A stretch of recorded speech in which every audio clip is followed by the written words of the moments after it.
Hello! It is Friday, and that means I'm here, and I brought a Pokemon for you. It pushes it like in front of you. Welcome to my orb. Hello, everybody. Hello, Diffed. How's everybody doing? Does anyone want to guess what this is? It's actually like fairly similar to the previous one. It's a blob with arms.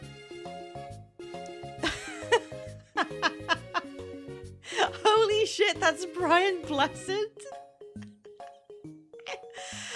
That's sorry, that was just absurd enough to be really funny to me. Why did you say that? I don't disagree. It is Brian Blessed, but why?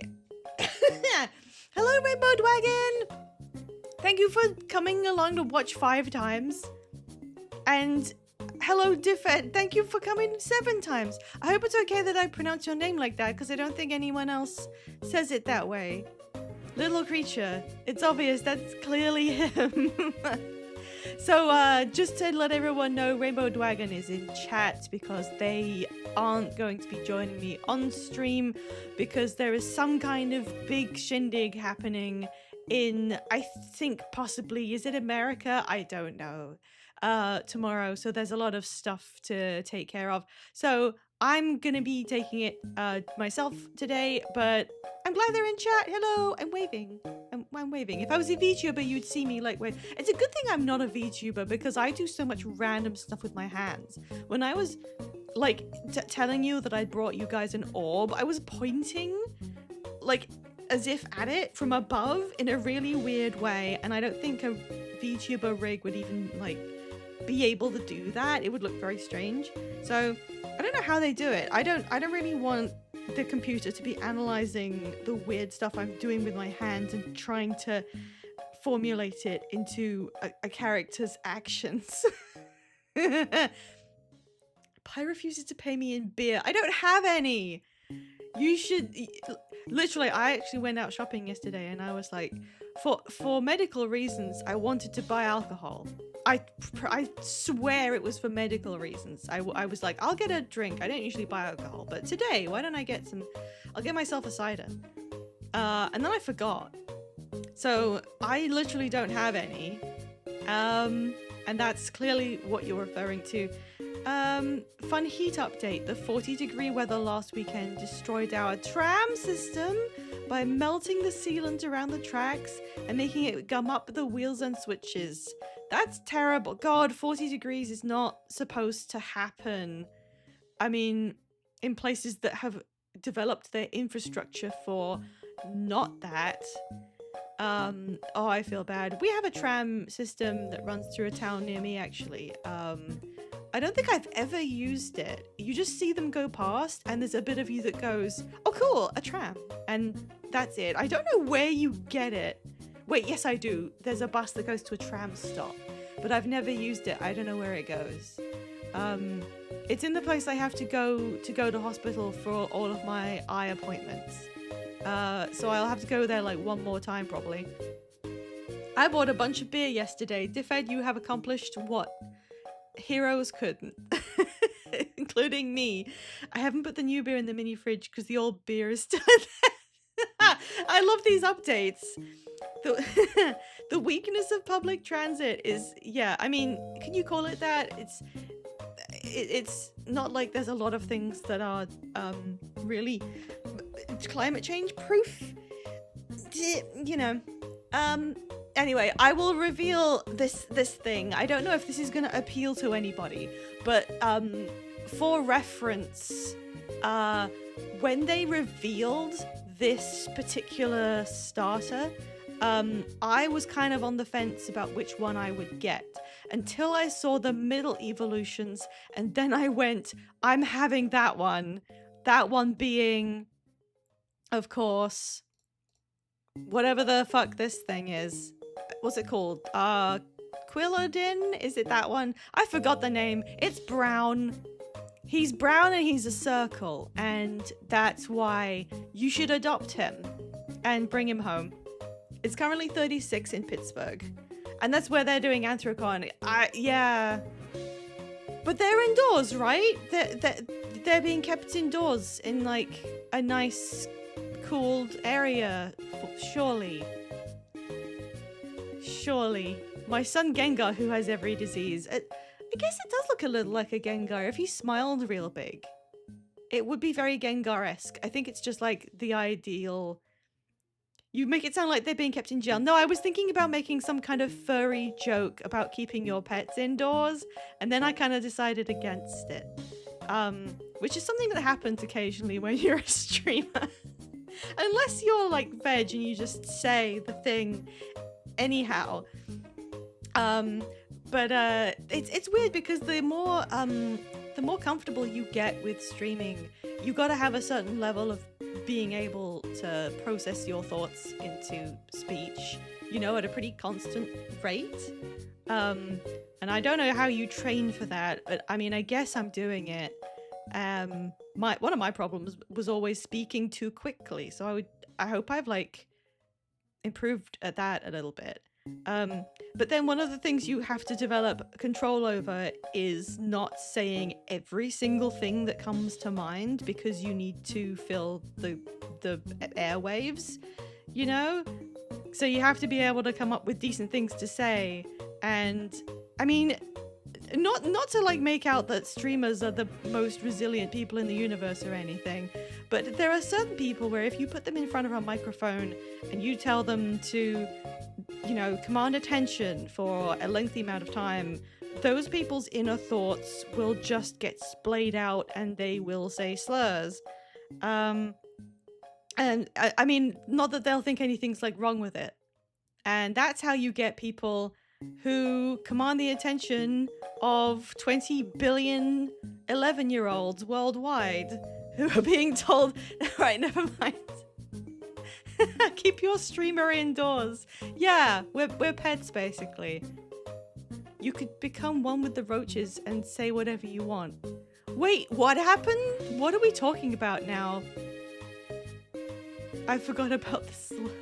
I mean, I don't know what that content is like. I don't know what kids are watching, but it seems like it's like, judging by, I keep hearing from teachers, things are pretty bad in the sense of they have no respect for anybody and they don't care about anything and they just repeat horrible things they've learned online.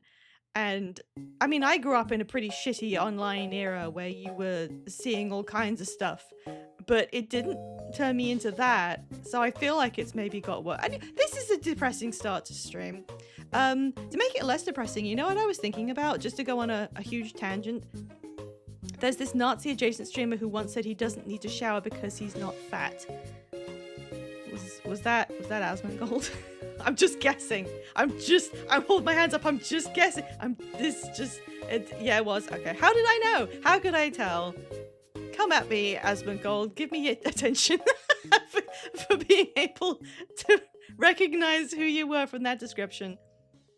Yeah, I mean, we all know the guy who says bigoted shit on streams and doesn't have any kind of personal hygiene. We all know who that is. And unfortunately, millions of children worldwide are listening to what he has to say. Yeah, to put a better spin on it, there was something I was thinking about. I don't know what it is, but what if you ran a stream? And I don't know how you would like advertise this in a normal way, but what if you tried to get a young audience to your stream and then offered like study help? So you could literally say like, this is the study help stream. You can come in here and you can talk to me about what you have to do for your homework and we'll discuss it. And that's something I would genuinely enjoy doing, I think. Being someone who's been through school and is older than those kids, I probably would be able to help them in some way. But I don't know how you would even get them to know that they should come and do that. Pies tutoring streams. Thumbs up. And I don't know how you would defend against bad actors in that case, because people could just show up and pretend to be a school kid and give you like bogus info, and then you'd be spending ages doing something that didn't matter. So I'm not sure how you would actually pull that off, but I think it would be cool.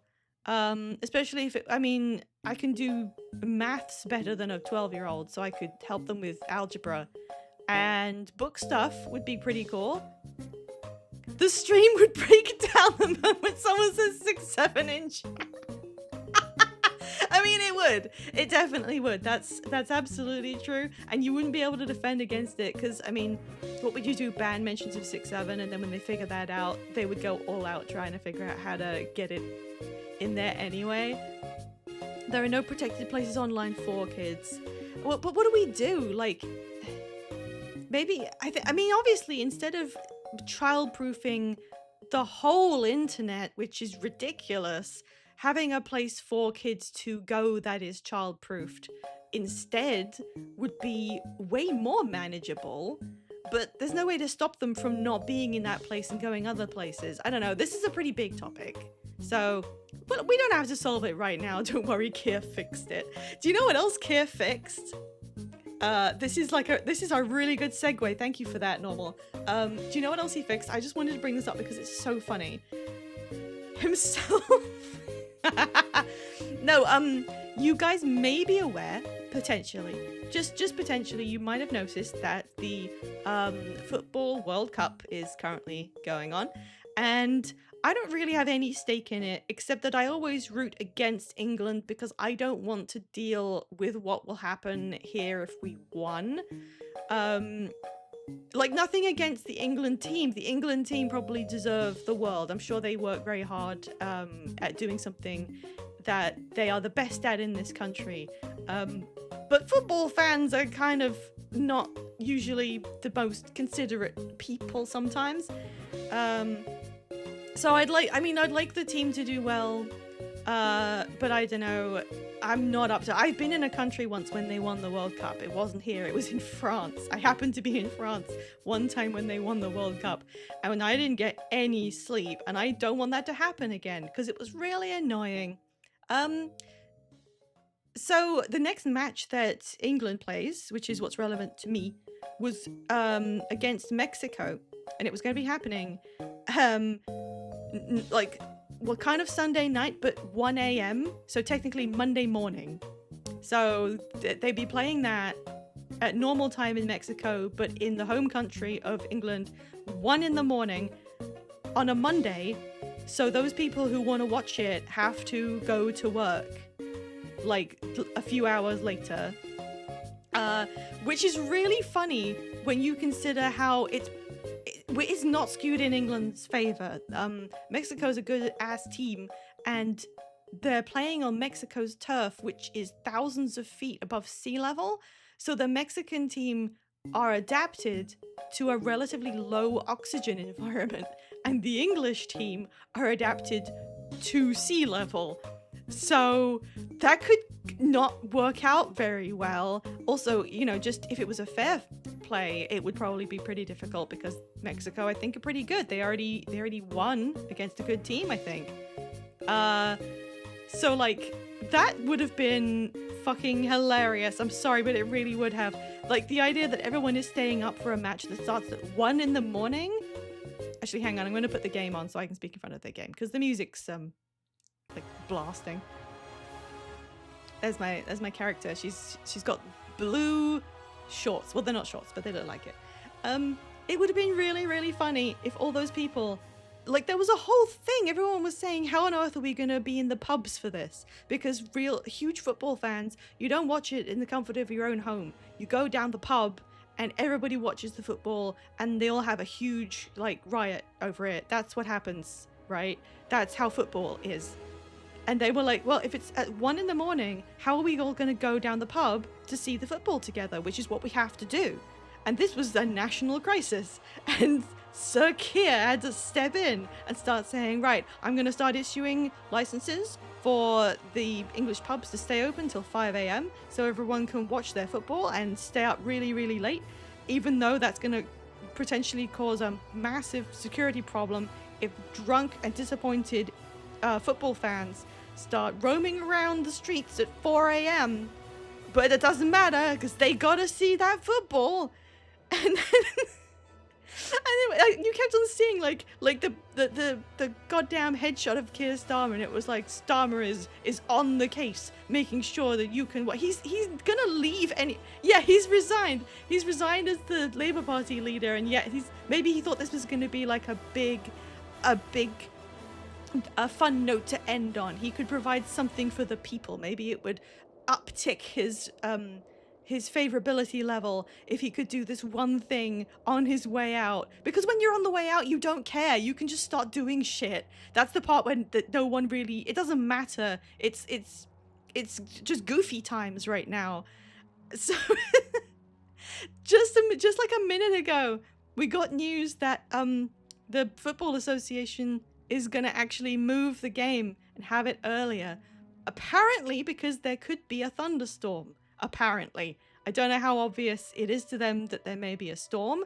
I don't know how true that actually is, but it's being wound up earlier. So instead of being 1 a.m. UK time, it's at 7 p.m. UK time, the normal time to be in a pub and see something.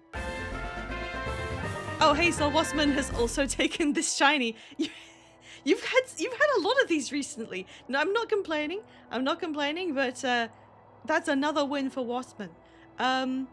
So yeah, now it doesn't matter. So now there's all this like attention. Keir Starmer is opening the pubs. He's keeping all the pubs open for the public. He's working on behalf of the common man. And then Mexico was like, no, we can do it earlier. So now I guess we have a match at 7 p.m.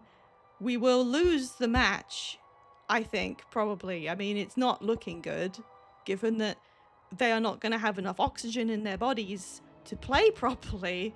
And then they'll just be like disappointed and sad and drunk and able to stay in the pub drinking until 5 in the morning and then go to work. So this just keeps getting funnier, I think. All right, let me just read back a little bit. What did I miss? I'm rooting against the US and UK. Yeah, just the UK for me, basically. I don't know if the US deserves it, but I mean, I'm glad that they're enjoying having some people over there. This is prime con season. If I had still been going with my convention group to go to conventions, it's usually Anime Expo. If I'd been out there with them, that would have been right now, so I would have been over there with a whole load of football people.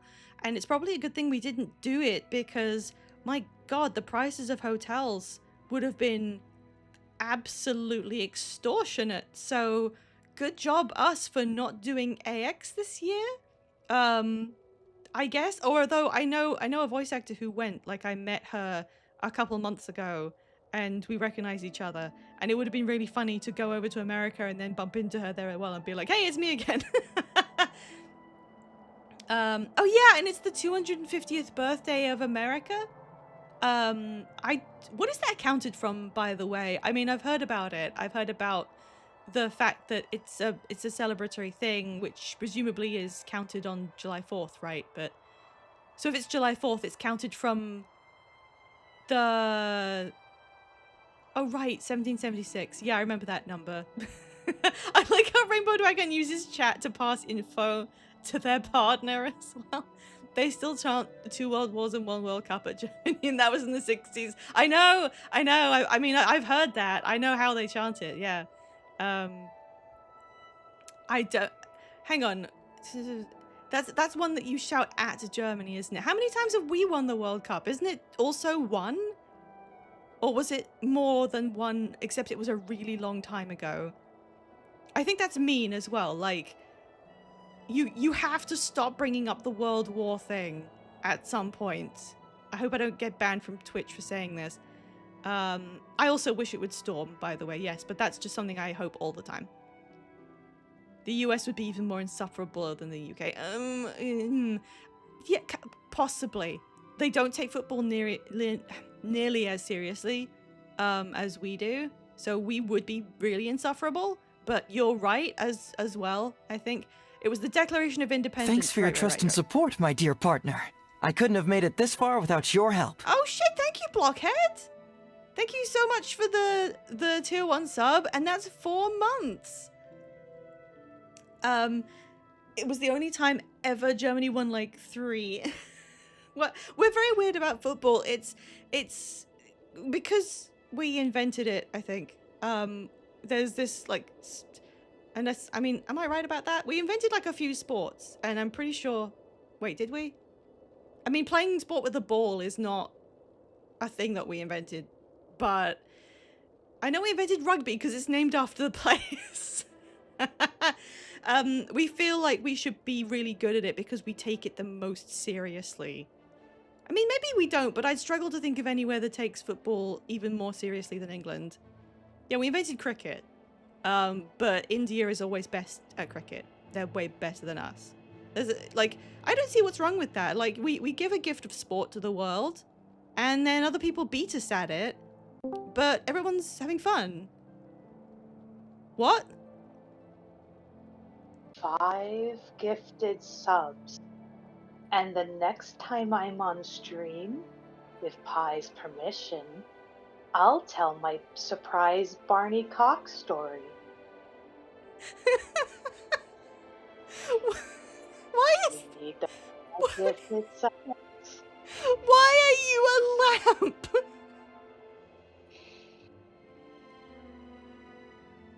Anyways, goodbye, I love you. What is happening? Oh my god! Holy shit, I can't believe you did that. Thank you, Beta Vash. What is... Okay, well we have a hype train now. Thank you so much, Beta Vash.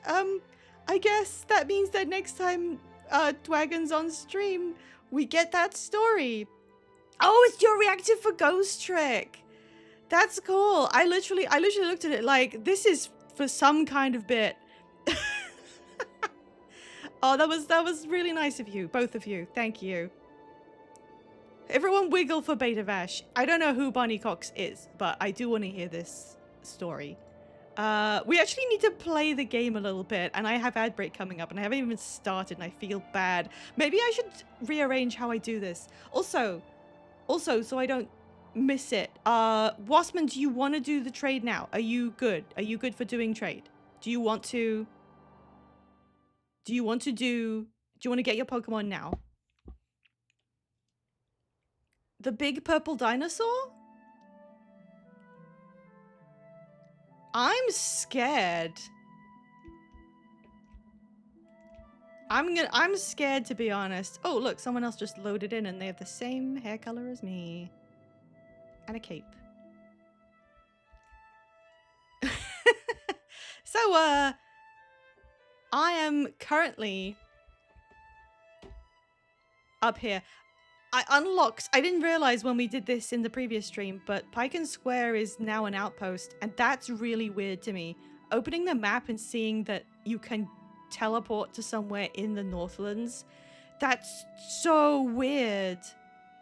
This feels like Fable. Well, Fable was pretty old, wasn't it? Here's my fun story about Fable. I wanted to get into it. I wanted to like really commit myself and play all the Fables. Like from the beginning and get a full understanding of what Fable was like. Which I can do because before I played Baldur's Gate 3, I played Baldur's Gate 1 and 2 because I like having the full perspective on what a game series has been like. Sorry, I haven't dyed my jacket yet, so it looks a bit like I have my tits out. We'll just have to deal with this. So I think I bought ended up having most of the Fable games, and I played the first one, and I was doing the tutorial where you learn how to move and fight, and the screen head bob was so intense that it is the only game that's ever given me motion sickness. And that's my Fable story, and then I never played any more of it. I mean, it wasn't intense motion sickness, but it did make my brain feel really uncomfortable. This person looks cool as hell. Look at that. That's like the most gorgeous woman you've ever seen under a goth hood.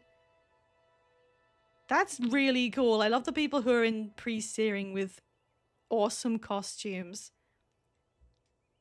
Head Rob, it's third person. Like, it was something to do with the camera. I know it was third person, but the camera, like, moved in a kind of jolty way. It's really difficult for me to explain because it was a really, really long time ago, but there was something about it that I couldn't handle, so I couldn't turn it off. I checked the options, but that's all I remember. How much do you enjoy jank?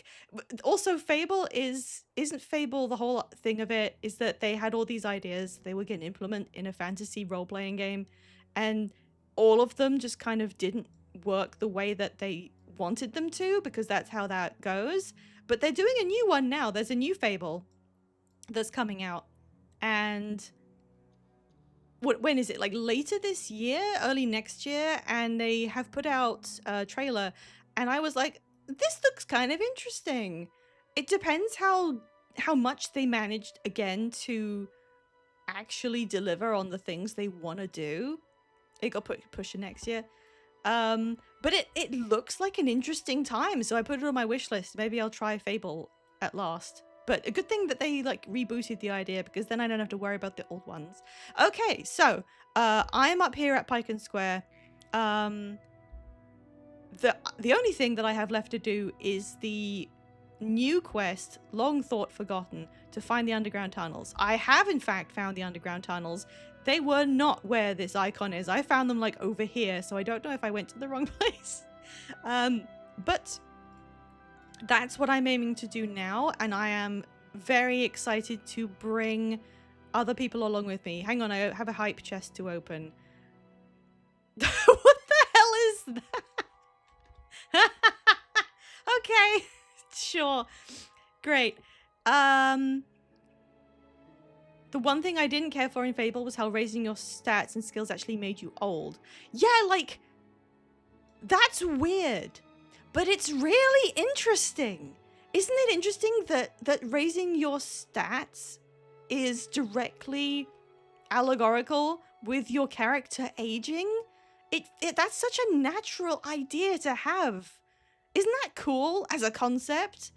That just describes Fable, right? That's cool as a concept. Didn't they say something like you'd be able to plant a tree somewhere in the world and then spend time doing the rest of the game, and then you'd come back and the tree would have grown from a seed into a proper tree because of the time you'd spent elsewhere? The Fable that makes you old. Yeah. I think they deserve another chance. I don't know if it's even the same team or whatever, but they should do like a real Fable game that like really pushes it. Yeah, that's what I was thinking too. So if I head into the Northlands again, I have like taken a stab at it. Oh yeah, it changed your like body type depending on the stats. Like that's a cool concept idea too. Skyrim wishes it did stuff like that. Skyrim is like dog shit in comparison with the ambition that they had for Fable. But was it actually fun? I don't know. Time has decreed that Skyrim is fun. I love that there's a necro here with the necro like bad back syndrome named Dark Mortifier from the emo by myself guild. The new Fable doesn't have huge sexist asshole Peter Molyneux. He was the guy who was like proposing these weird things, right? He was the poster guy for we're doing a weird thing and it's going to be really cool and it's going to take 7 decades for us to make the game, but it's going to be the best game. Actually, it wasn't. Okay, bye. Who will make promises they can't keep now? Okay, so I really need to ask, is anyone in chat going to join party with me to go in the Northlands?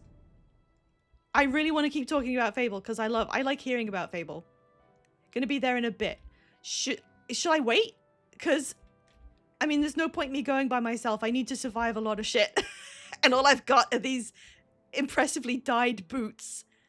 I think I'm fully kitted out with what I can get in this stage of the game. And I've done every other side quest. So all we're going to do is, whatever this shit involves, in the tunnels, unlock Devona as a hero, and then move on.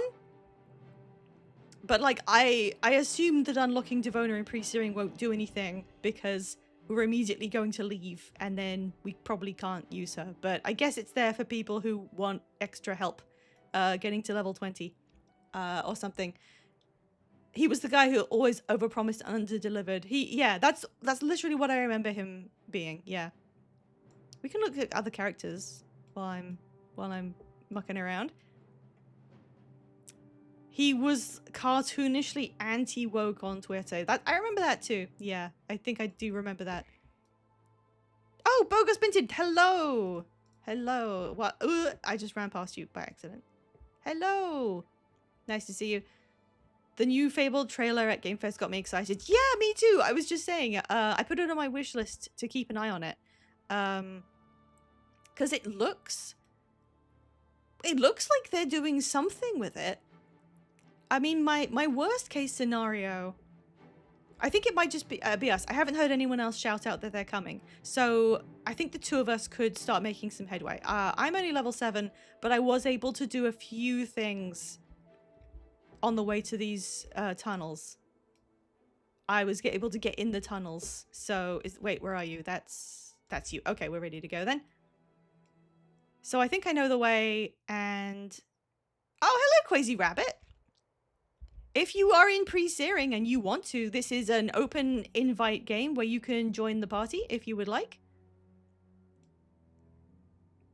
We can head back in if you wanna jump in there. I'd be very happy to have you in. We're just gonna try and finish off the new Reforged quest in pre-searing, and then we'll be leaving pre-searing. How much work would it be to get to where y'all are at? I'm thinking. Like, not a lot. Wait, you're Dark Mortifier! Wait, I'm so sorry. I just called you out. I'm so fucking sorry. I was, like, analyzing you on stream. What I said was genuine. I genuinely love the name and character combo. Come with us, Dark Mortifier. Come with us. 2 Necros can't go wrong. Yay! Oh, hey, Scenes! Scenes, oh no, we left pre-searing. Scenes, you can join us if you want. I'm joking. I know you're probably gonna be busy, so I'm just being openly friendly. Hey, a flower. I can't believe someone who was hanging around there that I saw was actually in chat. That's so funny. Okay. Oh gosh, I've got to be like a team leader now. We did left steering, but not much after. We did. If you do, once we've left here and your character could join up with us, if you want to come see us at any point, please feel free. I'll make a party spot for you. I'm just inching forward because I did get mobbed here a little bit. So these bandits first, I believe. Let's take care of them. So I'm gonna... Okay. I'm gonna be throwing these around. Nice, nice, nice. Cool. There's apparently a Peter Molyneux parody account that is prominent enough to have a Wikipedia page? What? That's very funny. It has banger game ideas as a Connect game in which the player must cry to open a gate. What is he on? Is he really just a guy who made a career out of saying, imagine a game and then just some random bullshit and then saying, wouldn't that be fucked up? Like the Twilight Zone. Okay, hang on. I'm the only one who's taken damage, but that's fine.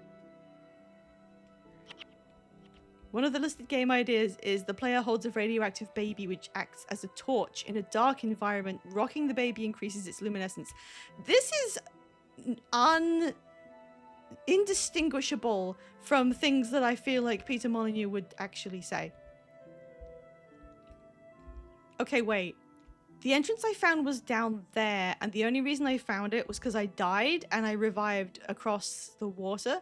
But apparently the actual entrance is like up here. So Let's not waste time. I don't want your minions to die.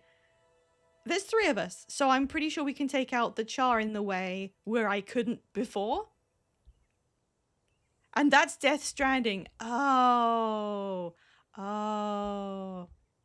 Does that happen in Death Stranding? That's also Armacrog. Yeah, I think, like, my opinion of Kojima is not something I really want to get into, but I feel like he doesn't have to steal any of those ideas. Those ideas are all, like, genuine Kojima brand nonsense. I'm gonna leave that. I don't want to fill my inventory with salvage. This is a spell user, so you get this, and it's gonna die by the time I use that spell. And I'm gonna knock you down, and then I'm gonna run away. Run, run, run, run, run, run, run, run, run. Run, run, run, run, run, run, run, run. Okay, we're good. Why am I taking a lot of damage? Oh shit, ads did happen. Yeah, don't worry, we'll hang on. Yeah, I couldn't manage the ads properly because there was a lot going on, but we are going to just clear the way to the place while ads happen. If anyone, hang on, I'm gonna write this in chat. If anyone is stuck in ads, hold tight, just gonna approach the dungeon. Just in case people who are with me got stuck in ads. Okay, let's take out the shaman here first. Take this, and then I'm going to get out of dodge.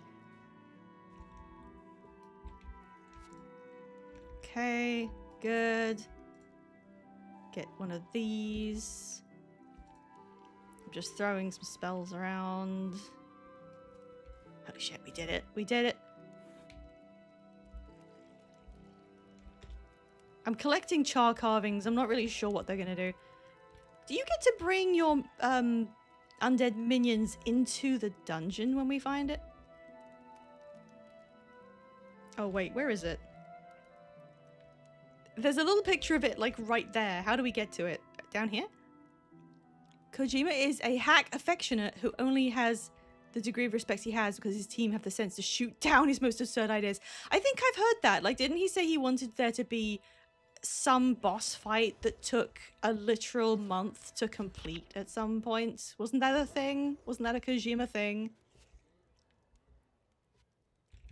He wanted a major character's final words to be... What? I absolutely do not doubt that.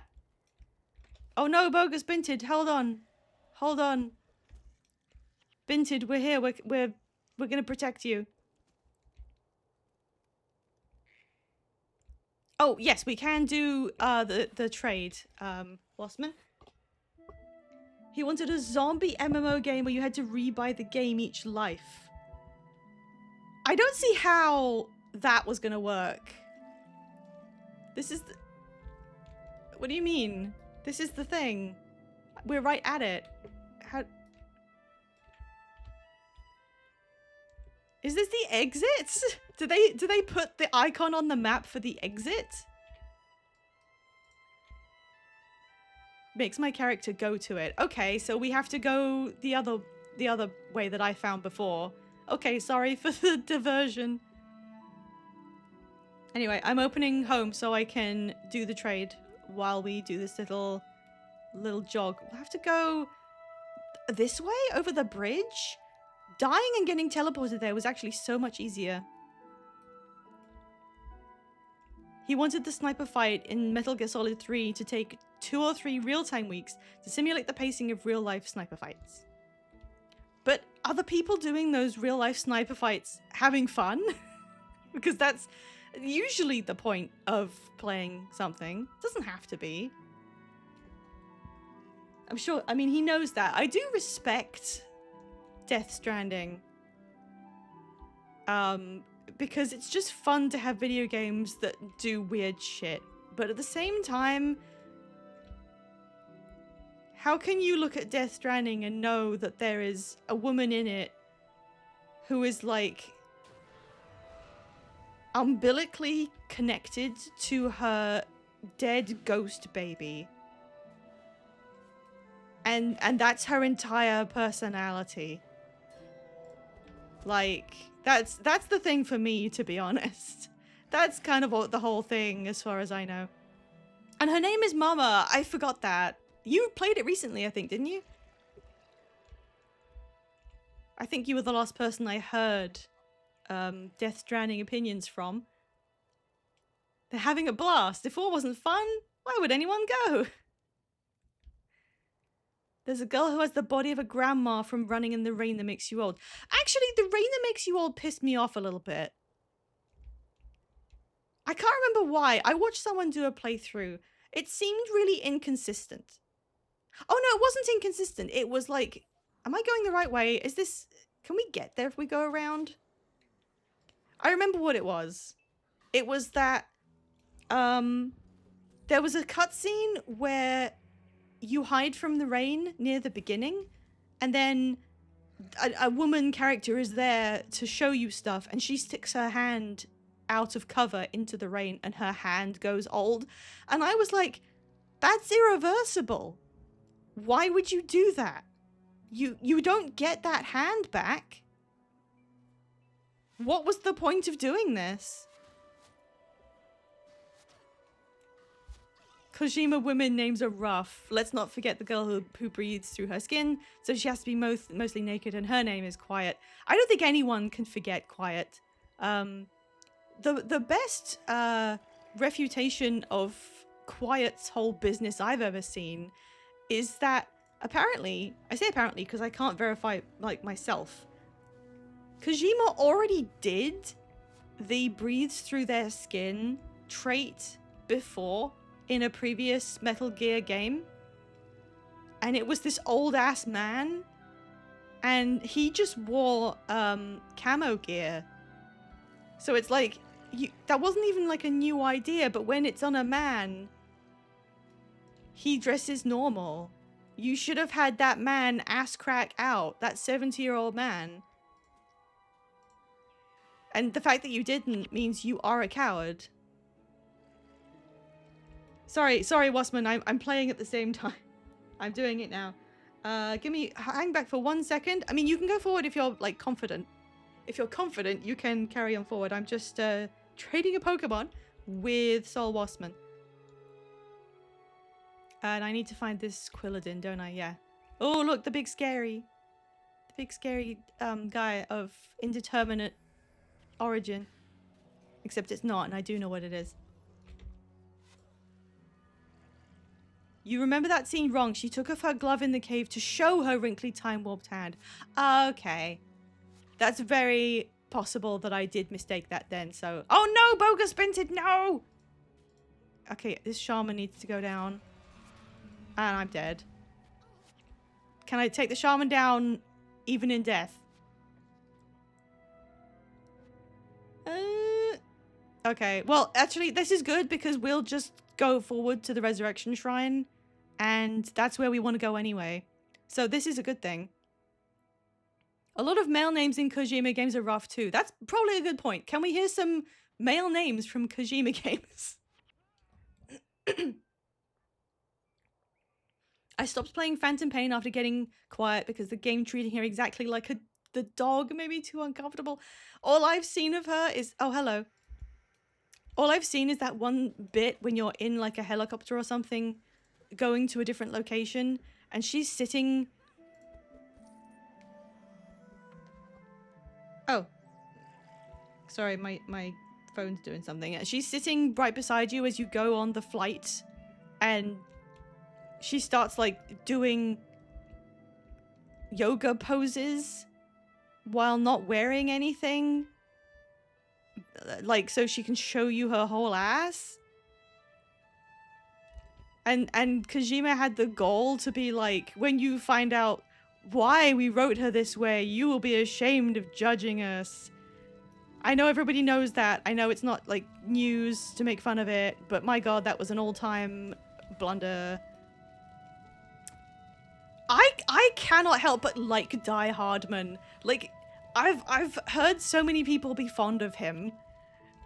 It's jokey, but like I can't help it. Oh, I got a cane. Oh it's a mesmer cane too. I could use this. Okay, I'm trading with Mossman again. Mossman, I am at the trade screen. There we go. Okay, 1 second. Just give me a second. I need to open this and get... How the hell do you spell Quilladin? Is it with a U or a W? Is it with a W? I don't know anything about Pokemon. What's this thing's name? What is this thing called? There we go. It was with a U. Okay, I got it. I got it. And trade. I'm being sent a level 60 a lowland Persian named Garfielf. Quilladint. I'm so sorry we had to wait while your corpses died. I'm really sorry. For anyone who is new to the stream, what happened is, actually, he's been claimed. Every stream I offer a shiny Pokemon for adoption. It's sent out through Pokemon Home. If I've already got you in my friends list, we can do it fairly quickly, and anyone can adopt them. So that was Quilladin this time. Enjoy, Mr. Waspman. Enjoy this fun little blob I have provided for you. If it goes into any actual Nintendo games and you have fun with it, as always, I would love to see screenshots. Sorry, the man guys in Death Stranding kind of have whack names because they're all based on their ailments. Yeah, yeah. I still have like affection for Die Hardman. It's like, it's so ballsy as a creator to be like, to call someone that.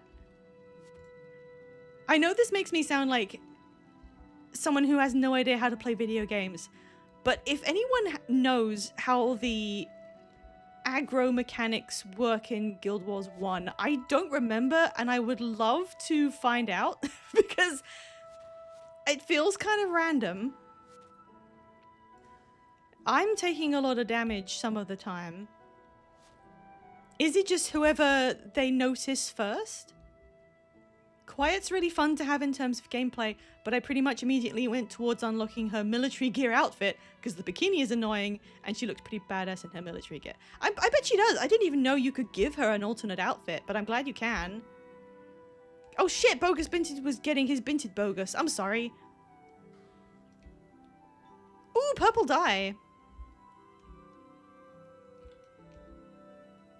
He had to drink his family's blood to survive in a wreck. Oh, so that's why he's named Vamp. No, it's because he's bisexual. I know about that. I know about that, and it annoys the hell out of me. What do you mean? What do you mean he's named a Vamp? And he drinks blood, but he's named that because he's bisexual? What do you mean? What are we doing here? Yeah, Hartman. What, does Hartman have a first name?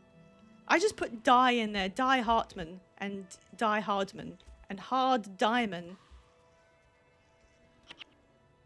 Oh, Cheese Cube has a 45 stream streak. Oh my god.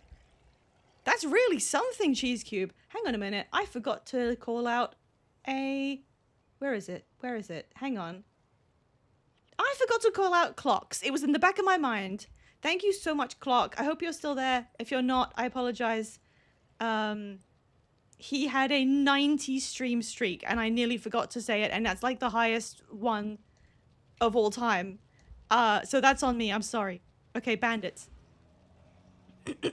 Find out your Kojima name here?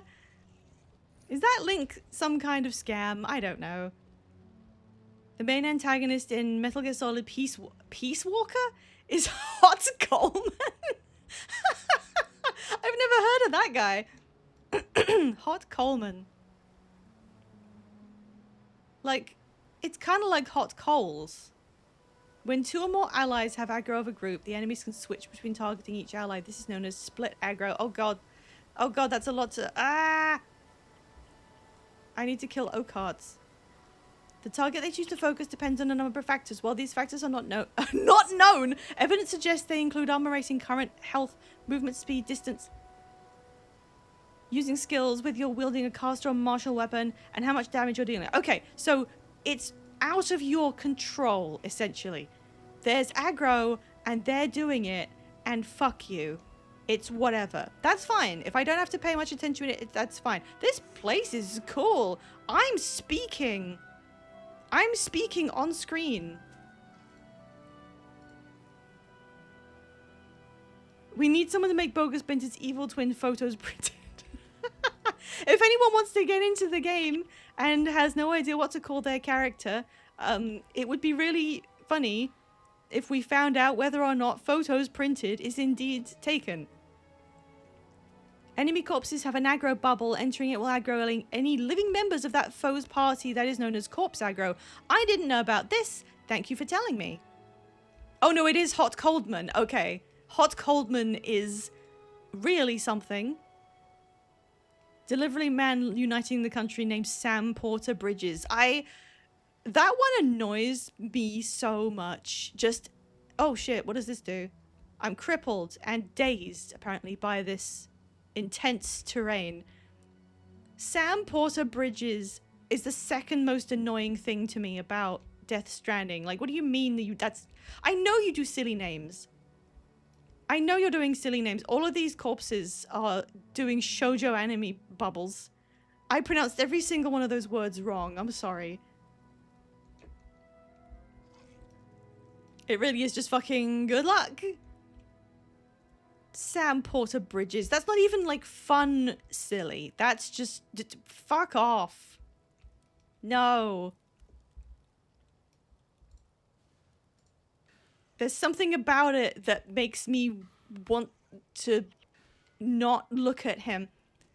And the most annoying thing to me about Death Stranding is that every single city is called something not city. Every single one. Oh, I'm level 8. They have a name, but then they always say not city afterwards. Not as in KNOT. But it's like, if every single one is called something not city, the not has no purpose. You might as well just not say it. Also, no one would say it because it adds so much time to saying the name. No one would be saying those things like that. You would just skip that bit. Also, you wouldn't put it in the first place because it's only there so you can make a ham-fisted thematic reference. What? Why? Fuck off! I can't deal with that. Sorry, I'm ranting about a game I haven't even played. Hang on, I'm scrolling up. What did I miss? What is PW? What is PW? Great for having. She's an adult pretending to be a kid. Ugh, that's not good. Oh, Peace Walker. Right. An insane man cooked up an entire process of finding your Kojima name that involves your favorite movie role. Must be played by Kurt Russell? Whatever his character name was in The Thing. And someone else made a form on GitHub to make it easier. Okay. Right, sorry. I'm here now. I'm moving forward. I can see I'm moving forward on the map. Sam Pants Bridges if he was a tailor. That's really good. That's very good. It's very pretty in here. This dungeon is like new, isn't it? This dungeon is like 2 months old. So this is a Guild Wars 1 style map, but created with an extra 20 years of experience. Beyond this gate, the tunnels must go deeper still. I should return later. Explore the remainder of this floor, I said. Cryptically. So, am I returning later or dungeon lock? Oh, there's a bunch of char in front of it. Okay, let's make sure we've cleared this. Sam Porter snitches when he informs Defet. Bogus Binton died because you were saying really cool and fun things in chat. I do have a resurrection signet, so give me a second. These bone horrors are just doing God's work, ironically. Do you know that Strand means lost, but also strands connect things, and Strand is a beach, and the afterlife is a beach? Get it, guys? It's pretty much the game, yeah. Okay, so I want to flip. This requires a dungeon key. Okay. where might one find a dungeon key? Stupid laugh, man. All right. We have recovered. We've got some corpses. Yeah, we've got a few corpses. Let's take down these guys. Axe Fiend, you can get this. In fact, Axe Fiend, you can fuck off. Why are you on me? Okay, I'll take this one Axe Fiend. You guys do whatever the hell you're doing, because you're pretty good at it. Whatever it is you're doing, keep going. Okay, I'm not sure about Mesmer so far. I've really only done this for like a couple hours. I'm just happy to be here. Hello, Tired Coffee Gay. Hello, nice to see you. Thanks for raiding. Hang on, I'm gonna pause while I shout out. And I've spelled it right the first time. Yes, I did, I think. My greed sickens me. My fucking greed. What happened? What happened? Did you need or greed in a dungeon and something went wrong? I'm just guessing. I don't know. This is a huge dungeon. I want to open the door though, if we can find that key. Like, if you open that, does it then open the gate for you to use from the other side, making it marginally easier to access this dungeon again when we come back? How are you doing, Tired Coffee Gay? You still tired? You still gay? I hope so. On both counts. I was doing the roguelike dungeon. Made it to floor 93 out of 100. Ran to treasure. What happened? Oh, these Okarts hate you. Oh dear. Oh, no, I think we got it. God, Necromancer is just the best class in the whole game, I think. I mean, you can kind of just do anything. You're on a minor time limit, but you can basically do anything. Opened a trap and we wiped, and to appease my friend's anger, I went from Lalafell to Tall Elf for a week. I mean, as a notorious Lalafell disliker, I think you did the right thing. I got stretched out. That's very funny. I'm sorry, don't leave. Don't leave the stream. I did the name generator and it gave me Big Naked Snake. Is Big Naked Snake too on the nose for Kojima? Or is that something he would do? Needless liquid. That's pretty difficult to get out of your mouth. Smoils neatly. That's why I play Scourge like permanently. You do, yeah, you are like the Scourge that I know. That's my friend who's a Scourge. Okay, we've got a dead guy. We got one dead, and I'm gonna run away. I'm running away like a little baby. Uh-oh. I do need to leave for food. Okie dokie. I hope your food's good. Thank you for reading. It's not too on the nose. I should point out, hello, people who raided. I am Pybinotron. I'm trying to get better at doing some kind of intro when anyone raids me. I am a variety game streamer. I play a lot of RPGs and at the moment older stuff.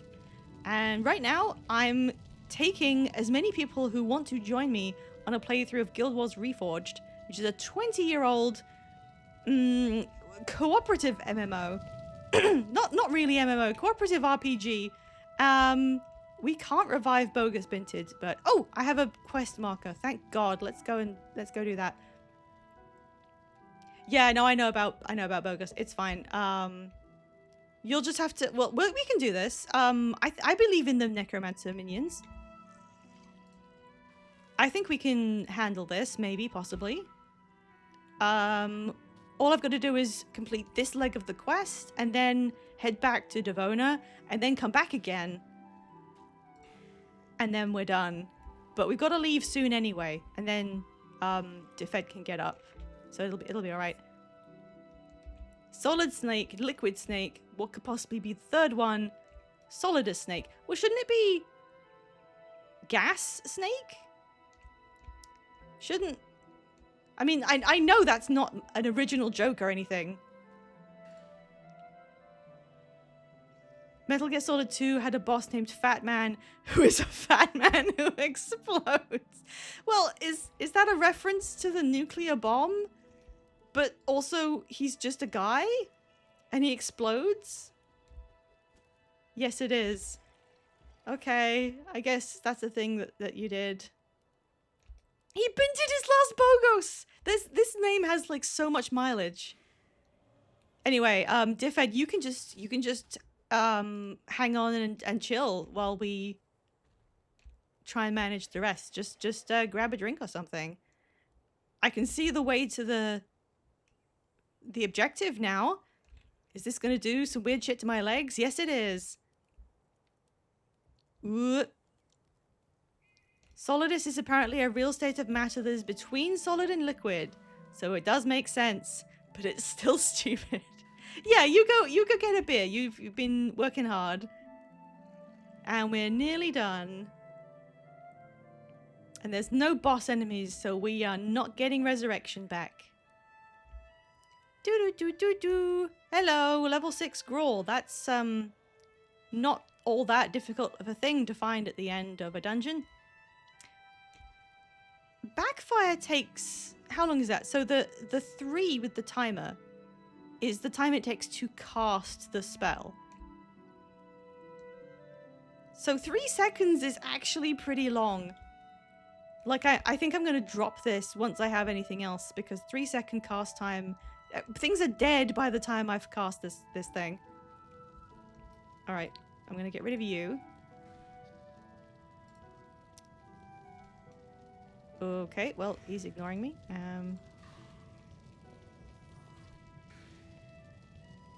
I haven't used this one yet. I forgot I'm supposed to be healing. I forgot I'm kind of spec'd for healing. Hang on. I can't use this on myself. If Dark Mortifier takes any damage, I'll try using it. Does this work on other people? I mean, 20 HP isn't very much anymore. This just goes to show the best class of the game really is Necromancer. Having...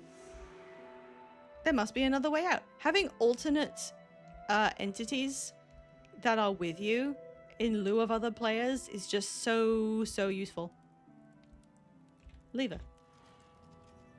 Oh, so no key? So no key. Exit the tunnels and report. Okay.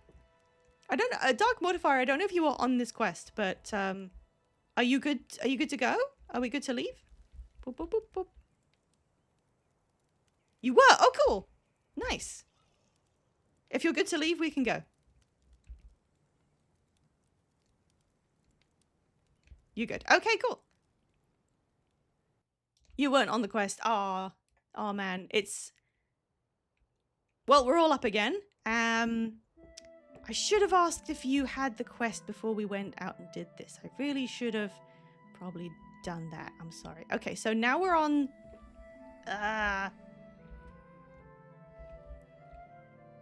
Okay, we don't... I don't know how we're supposed to do this. But... The person I need to report to is at Pike and Square, so I just need to go there, right? I'm gonna go there. And you guys should come with me. Just teleport. It's fine. It's literally fine.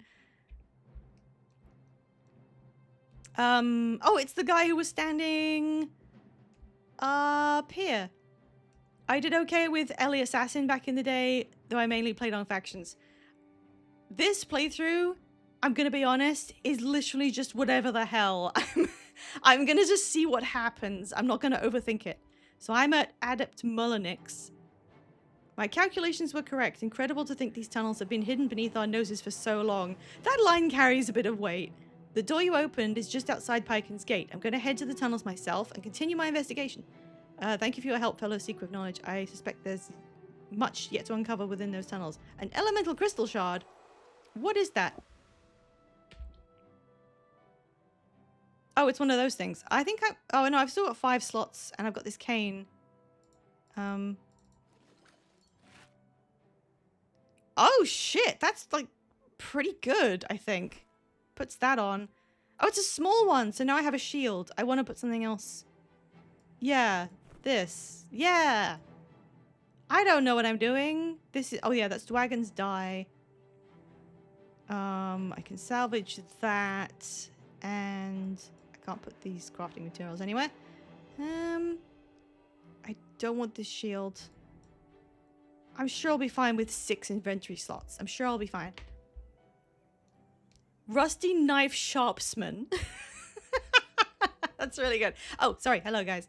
Okay. How are you guys feeling, like, progression-wise? I think, Dark Mortifier, you were on the same quest I was. But, Diffed, do you want to pick the quest up, or have you done that?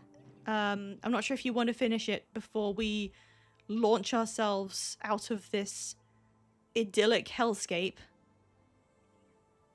You picked it up. Okay. If you do want to finish the quest, you can leave the party before I move forward if you want to. Because leaving the tutorial is...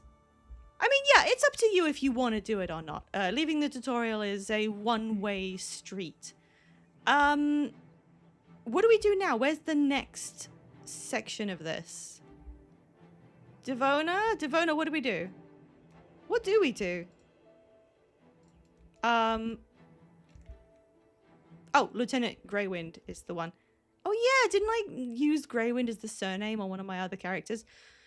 The Char are using the tunnels beneath the Northlands to mobilize and consolidate their forces. The tunnels run right up against our northern wall. I don't know what the Char are planning, and I have no intention of waiting to find out. Can I ask for your blah blah blah? Lower. Okay, so we've got to do what we did before, but now go even deeper. Okay. Char in the tunnels. I have to see this guy again. And then we will head back in. Actually, if one of us has Char in the tunnels and one of us has the quest preceding it, what happens? Who gets priority? Oh, rendezvous. So we have to actually go there. Okay, I'm so sorry. I'm sorry. So now we can go. I guess we'll find out. Yeah. Oh, and just before we get going, is anyone else hanging around or wanting to join the party? But by any chance, just asking, just in case there's anyone who wanted to get involved. We're currently at Pyken Square, but I can go back to Ascalon City and pick anyone up if you yell right now. Maybe not. Maybe not. Okay, I think we're good to go. Okay. I've got a cane and some kind of floating blue bollocks. So we should be able to get in via the easy door. I didn't spend my attribute points. I'm mostly using this one, Illusion. But that one's maxed out. I'll just put something in there and then... whatever. I'm not thinking about that too much right now. Fuck off, you made me laugh as well. Blue bollocksman. How much mileage are we gonna get from this? I think there's probably like at least 6 more. That's a lot of bandits and a bandit captain. I want to kill the bandit captain. Get on the floor. Oh, you didn't fall down. Okay.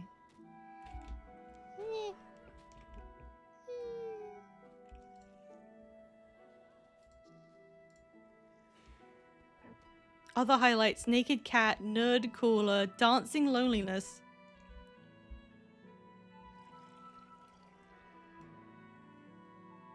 There's such a funny tangent for conversation, all happening because we started talking about... How did we get to talking about Metal Gear Solid after Fable?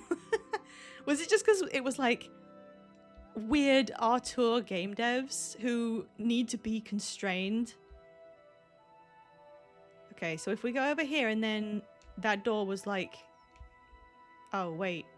That door isn't open. Right, we didn't actually open the door.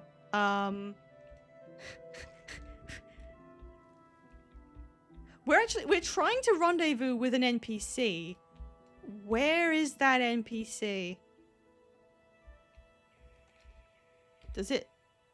Oh, he's at the other one. Okay, we do have to go to the other one. Why did they make it so that if you die, it's way faster? Why did they do it like... Okay, wait. No. Guys, we're gonna go this way. If we go the other way, we have to go all the way around. There is a bridge? Or something?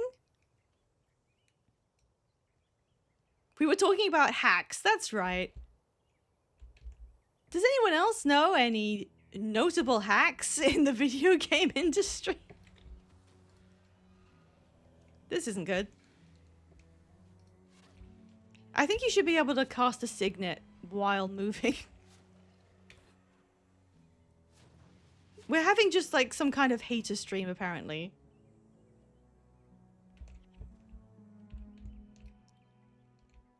Todd Howard. Todd Howard.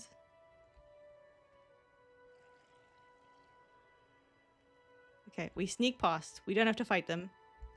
Oh wait, can we get through this? Oh, we can't get through this way. Well, I'm fucking stupid. Sorry.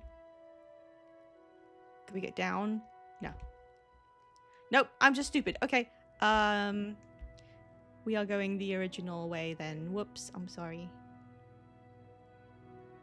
Sean Murray was considered one for a while, then he redeemed himself. Yeah, there's such a narrative to that. Oh. Yes, what is it? I think we can work our way under the bridge. Can we? Well, if you are good to lead, you go ahead. I'll follow you. Tommy Tallarico. Ugh. He's not in the same league as the other guys. Because Tommy Tallarico didn't do anything. I'm gonna die, by the way. He was like in the room when some music was made. But not as much as he says it is. David Cage. Oh, yeah. What is it about the gaming industry? Why do we elevate people like this? In fact, I can say men like this because we don't happen to have any female examples. It's not that we couldn't have female examples, but we just don't have any right now. So we can just go, why are men doing this in the gaming industry? Why is it always like, this dude has a really strange idea for a game and it's kind of sexist and we're not gonna critically engage with whatever the hell he's saying. He's just gonna get free reign to do some complete bullshit. I'm eyeing my viewer count to see if it goes down because I said that. Oh god, I've never played Heavy Rain. Was there a sequel or something in the same universe as that? I haven't played it. But I've seen bits of like cutscenes and the like, and you can prevent me from playing your game forever if there is a scene where a guy is going like, man, I sure wish I miss my child, my young son who died. And then immediately, not a different scene, not even like a bare sentence later, the woman next to him is like, you should get me pregnant. Like, that, I don't understand how that came from a human being's mind. I want to interview him. I want to understand what happened. Yeah, Detroit Become Human. Is it just me? Or, oh, hi, Skitter.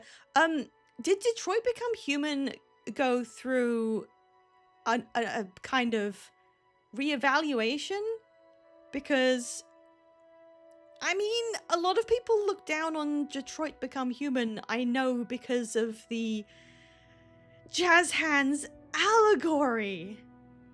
I want to play Detroit Become Human soon. I'd be interested to hear your thoughts on it, but yeah, it's kind of like how Bogus and Dark, I hope you're doing okay. Let me know if what's going on. Are you like making your way there? Okay, you're in combat, so something's happening. Oh, be careful. Oh, be careful. Oh no. Oh. This is because I'm not there healing anyone, which I didn't do anyway. What was that little animation? I think my weapon is sparkling while I'm lying on the ground.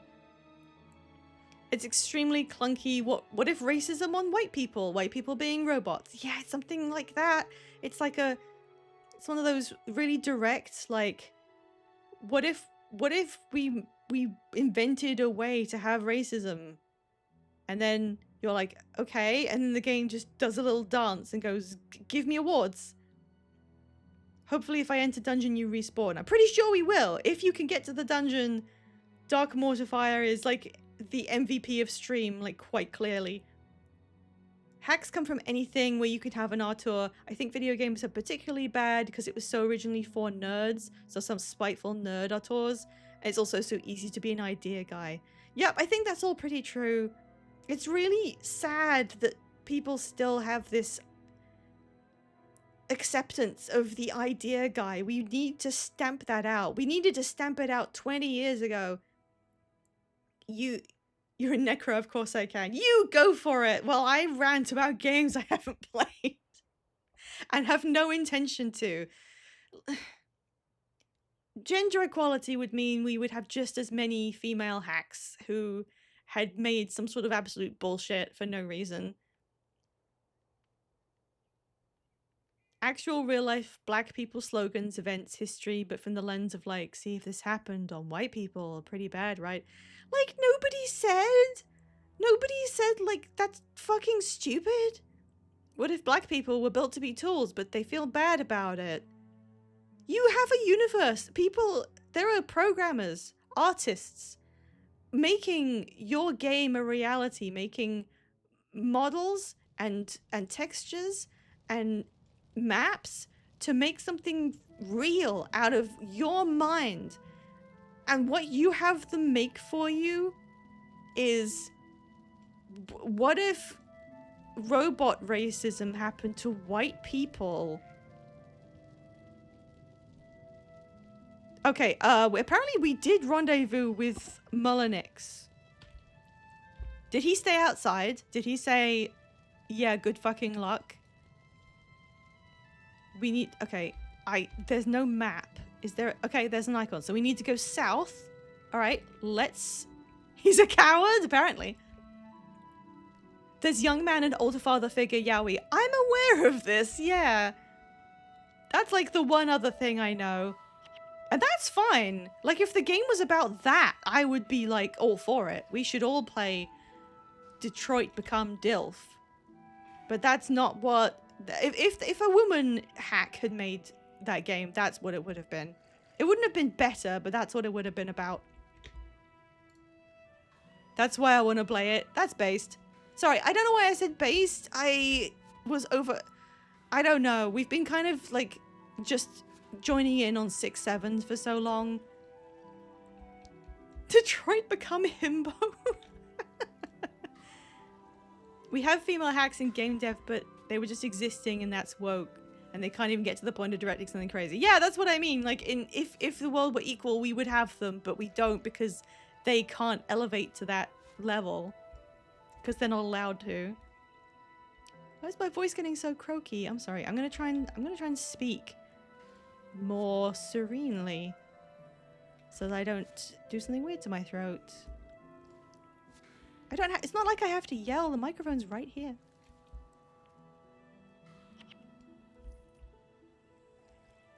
I'm trying to think. I mean, who's even a female game dev that I know of?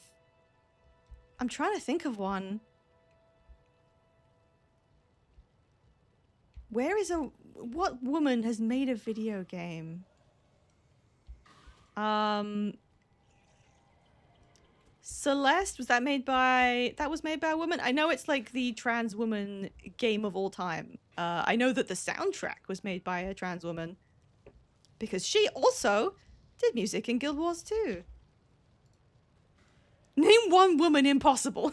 Pretty much. We've gotten very political in this stream, but it's a far cry from the school homework helpers idea. His name is Bandit Firebug? That's almost too cute. That's very sweet. I'm sorry we killed you, Bandit Firebug. And turned your corpse into a living nightmare. Yeah, there's plenty of regular game devs, but lead devs... Because I was trying to think of ones where you know the lead. But it's pretty much all men that I can think of. Indie games probably do, yeah. Literally the only one I can think of, because I wasn't sure about Celeste, the only game I can think of that has a lead female dev is... What's the full name of it? Super Lesbian Animal RPG. Is that the right combination of words?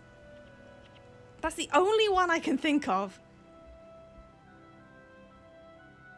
And I would like to be able to think of one where the game itself wasn't very much involved with gender. Just for the sake of like having an ungendered style game made by a woman that I could think of, but nope, nothing's coming to mind.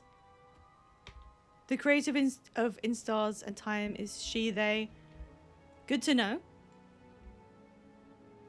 I know a couple of like influential concept artist women, but not like the boss of the game. Yeah, see, we don't get women game bosses. I'm not sure if I think we should have game bosses. Like, historically speaking, they aren't doing a great job. Well, that's not fair. We need to have people who have a vision for the game. What we don't need is, like, the publisher CEO telling them what to do. Or, like, the people at Microsoft doing whatever the hell they're doing. Oh, yes! Yes, Warframe! Warframe has a female lead dev, right? Yeah, that woman. Is she the lead dev? Because I hear about her a bunch from my friends. Because I know a couple people who play Warframe, and I think she's the one who... Isn't she responsible for putting Emmett Selk in the game so that you can have sex with him? Because that is the most amazing, like, game dev thing ever of all time. That is so... I'm trying not to say based again. That's literally the best thing that's ever happened in video gaming. The creative director. It's close enough. Only one person in the party is cisgender. So far. We can reduce that. I don't know. Community manager but got promoted. That's such a success story. I love that.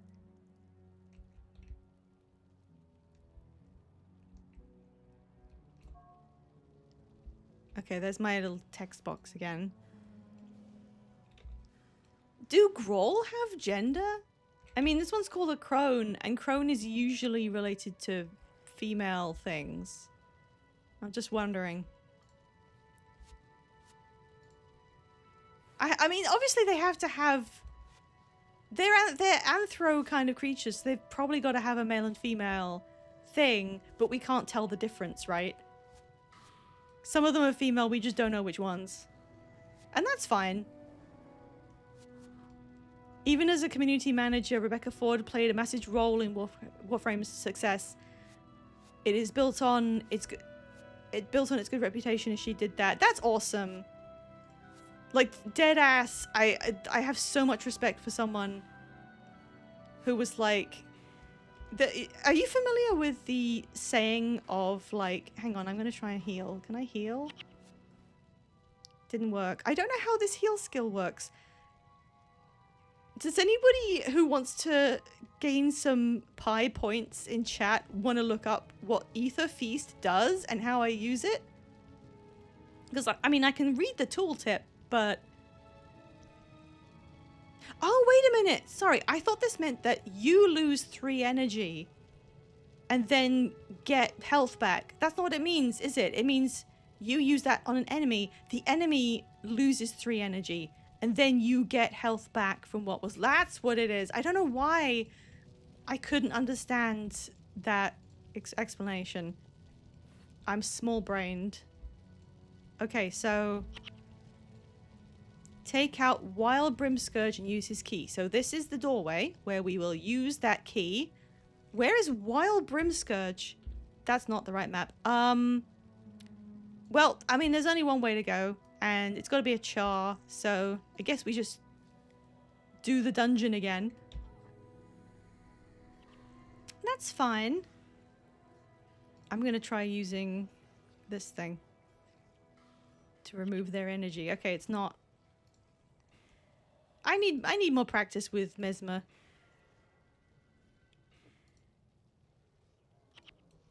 The one thing I remembered about Mesmer coming into this was that you have a skill or something that allows you to interrupt a cast. And that was pretty much the only thing I wanted to make my build around. I want the thing where you can react in combat to cancel somebody's cast. I don't know why. I really like reactive gameplay. Maybe me being on the earlier quest broke it if he doesn't show up. Well, it's gotta do it. It's gotta do the quest for someone.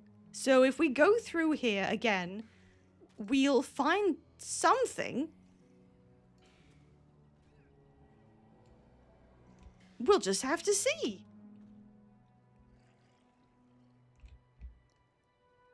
Amy Hennig, director of Legacy of Kain and Jack Daxter 3, and creative director for Uncharted 1 to 3. That's an impressive set of things to have done. Good on her. I once went to a like game dev kind of meet and greet thing. I mean, I'm not in game dev, but it was a talk that you could just come to if you were interested.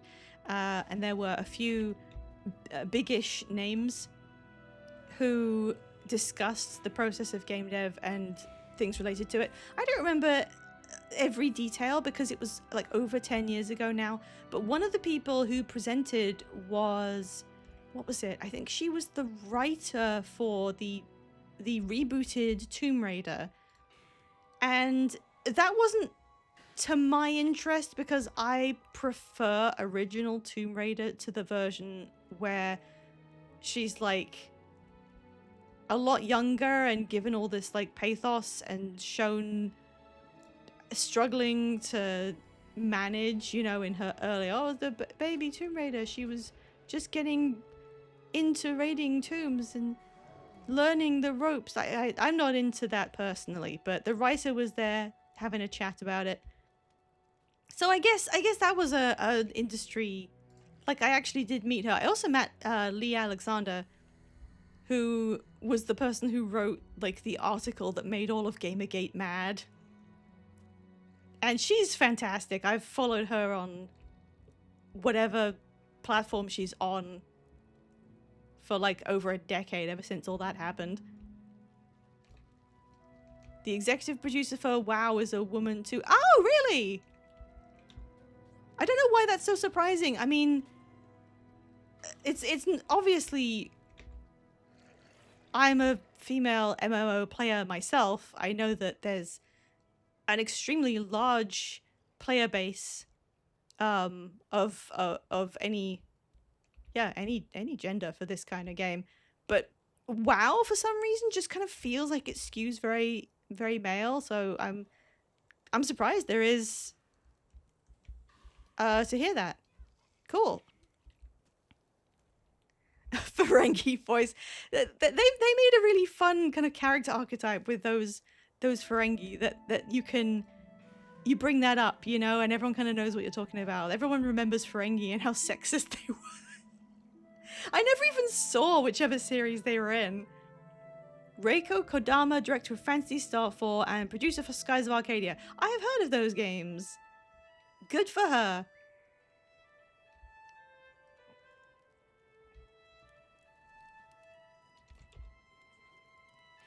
I like Star Trek as a concept, but I only ever watched one of the series. And I watched a lot of that one series. Chat, can you guess which Star Trek series, which classic series I have only been exposed to? Is it somehow readable in my mannerisms that I liked one of the Star Treks?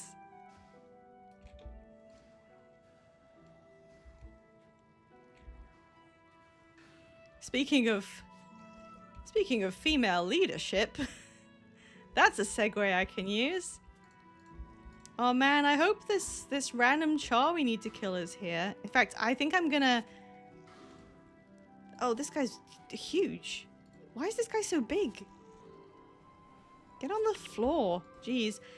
You guys clear stuff out. I'm gonna hang back and I'm gonna use the wiki and look up Char in the tunnels.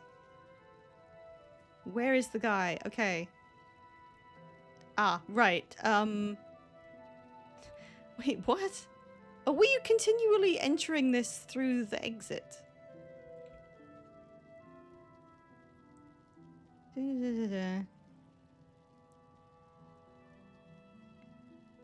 Right, yeah, we missed the bit with where the Grawl was. Char, but if we continue to the end of this, Something then... tells me we're going to get along splendidly. Waspman, what made you unfollow again?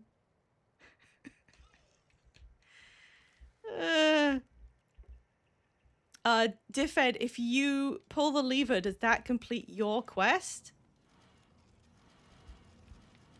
What are you doing? No, don't. No, the integrity of the game. No, it's okay. It's all right. We can go out and come back in. In fact, can we go out? Oh wait, you need to turn the quest in.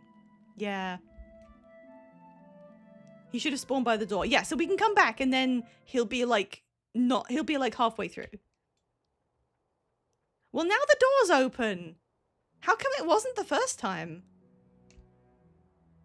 All right, so we go back to Pike and Square. Ignore the char. I'm not fighting these things. Diffed, you turn your quest in and then come over and get the next one from Greywind and we'll get all of this done. Why was the door doing that? Because someone was flipping the lever over and over again. Hang on, let me check back. Voyager, I assume, yes it was. It's fine, we can do it again. I mean, I'm only going to see this content probably this one time, so I don't mind redoing it and appreciating the map artwork that they did. I saw your stream wasn't on my list and thought you ended. I'm gonna blame you because you randomly unfollowed me to make a point. I remember watching Star Trek Next Generation Season 1 and being hit with the feeling of, wow, I feel really bad for the actress of Tasha Yar. They consistently kept using her as a plot device where people have sex with her and then left after the first season? That sounds bad. Those doors flapping something your mom. I love how we were like, we need to defend the integrity of this character who had people have sex with her as a plot device. And then immediately we're making your mom jokes because that's just kind of the crew that we run with does this. That's a good contrast. Okay. Bogo Spinted, are you on Char in the tunnels now? What emote is this guy doing? I'm looking her up and apparently people thought she was a lesbian, so they had her seduce Data? Like, I haven't even watched that series of Star Trek, but isn't Data like literally an AI robot who's only ever seemed completely asexual to me. So how... I mean, I guess that's unfair. I guess being a robot doesn't mean you can't, like, do that. That was the second episode. What's happening? Oh, hello, Soul. I didn't miss seeing you there. Hello. Oh shit, it's nearly ad break. Okay, ad break's coming up. We're gonna make our way back to the dungeon so we don't lose a bunch of time. But don't worry, all we're doing is like running over to the dungeon. We're not actually gonna make it in there within ads. So enjoy those. Okay, we're gonna make our way there. I can't say anything bad about, like, Star Trek having plots like that, I think. Because they did so many... They were just kind of throwing stuff at the wall some of the time. I'm being attacked. Uh-oh. And they had, like, world building, didn't they? Where, which species... Sorry, I'm not, like, the most remembering of Star Trek stuff. Wasn't it Vulcans who have that thing where they suddenly have to fuck, like, real bad? And it's basically, like, every fanfic writer's, like, basic premise kind of thing. Yeah, oh, scenes, you know, okay. Yeah, that thing. So they made up stuff like that, which I mean, it's fine because it's part of the process of establishing stuff for different types of...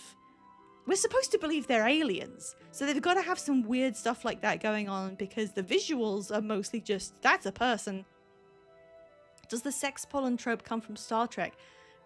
I didn't know that it does or not, but I would not be surprised. I should probably know this, actually, but it feels like it probably did. But then when if they were doing episodes where they were like, oh, it's a virus that makes everyone have sex, it's like, hang on. Hang on, that's what you're going with? Do you want to take another stab at that, maybe? Okay, so now that I realize this heals me, I don't have much that can heal other people, is my monk problem. Uh-oh.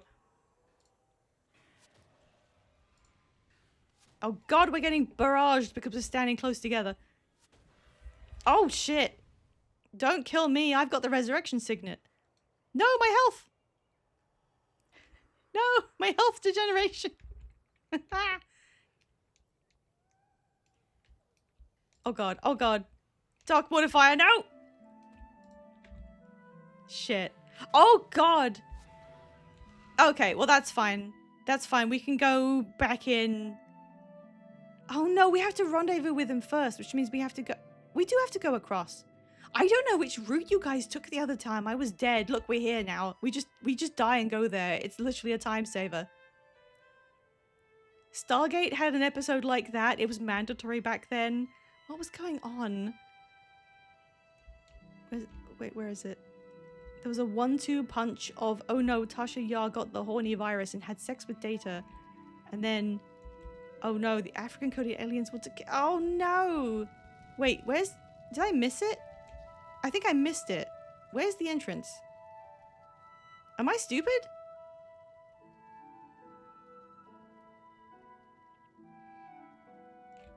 Wait. It's up this way. I'm sorry, I got confused. It's the Western sci-fi version of the beach episode. I thought the Western sci-fi version of the beach episode was the episode where all the characters get shrunk down and they go in a little vehicle and they go inside someone's body. No one does that anymore. We used to be a real country.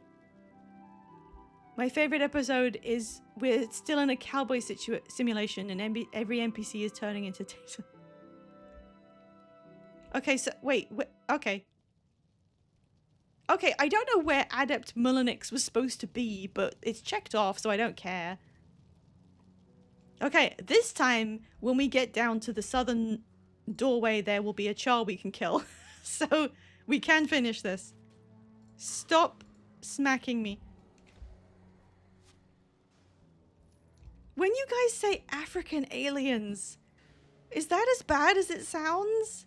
Because that sounds pretty bad. Warrior feels kind of meh because the healing signet reduces armor as you cast it. Oh dear. They were straight up in African cultural apparel. Yeah, that's a real sign of the times. We don't do that now, hopefully. I think everyone's kind of got the idea. Like, I don't think anyone would be able to suggest that in a sci-fi or fantasy setting now, I hope. Because I think we've all got the memo, but you can't express something as an alien by giving it an absolute clear-cut human culture as their own. You just don't do that. Because those aren't aliens that made all that stuff.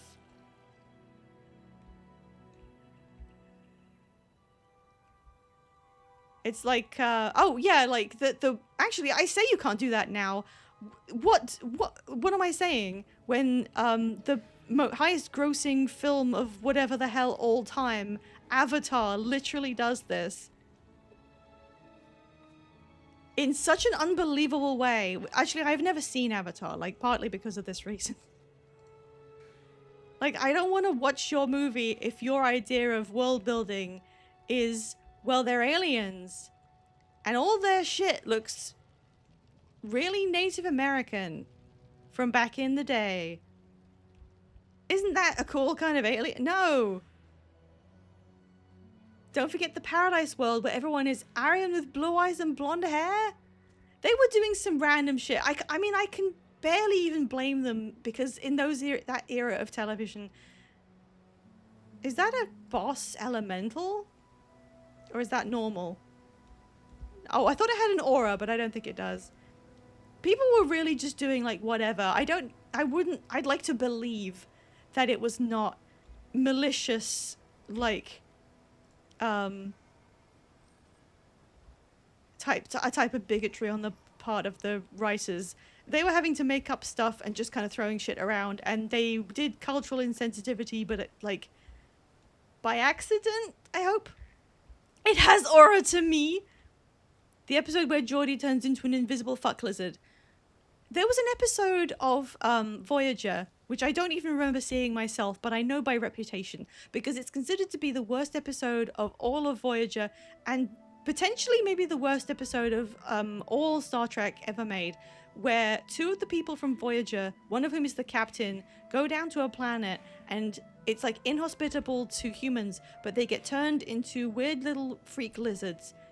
And they're just like lizards. And then while they're there, they have sex, and then they have like eggs. And then at the end of the episode, they go back and they're like, well, we're never going to talk about that again. And that's the episode.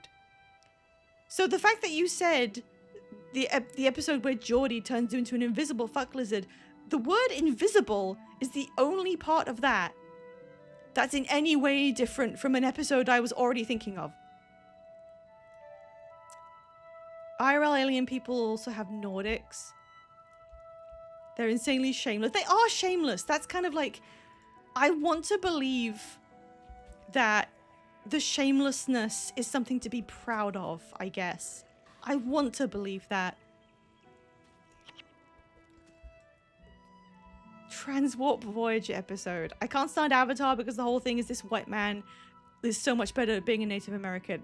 That's pretty much like, I saw a post, I think actually a friend of mine made the post, I can't remember now, that just said like, it's hard to feel anti the shit that's going on in Avatar because James Cameron was just it's James Cameron, right? Was just doing like some psychological stuff that you can read directly.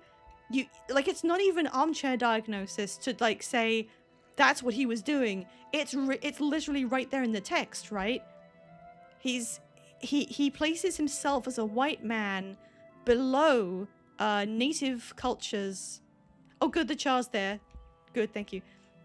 And below women because they have a more inherent connection to nature. And the closer you are to nature in his his ideal way of thinking makes you a better person. So Avatar is about a white man taking on a guise to be able to integrate with a culture that venerates women and nature and allows him to then, you know, be better than the white man he is by helping to preserve that hierarchy that he's invented that isn't bad. It's just, you can see what's happening there.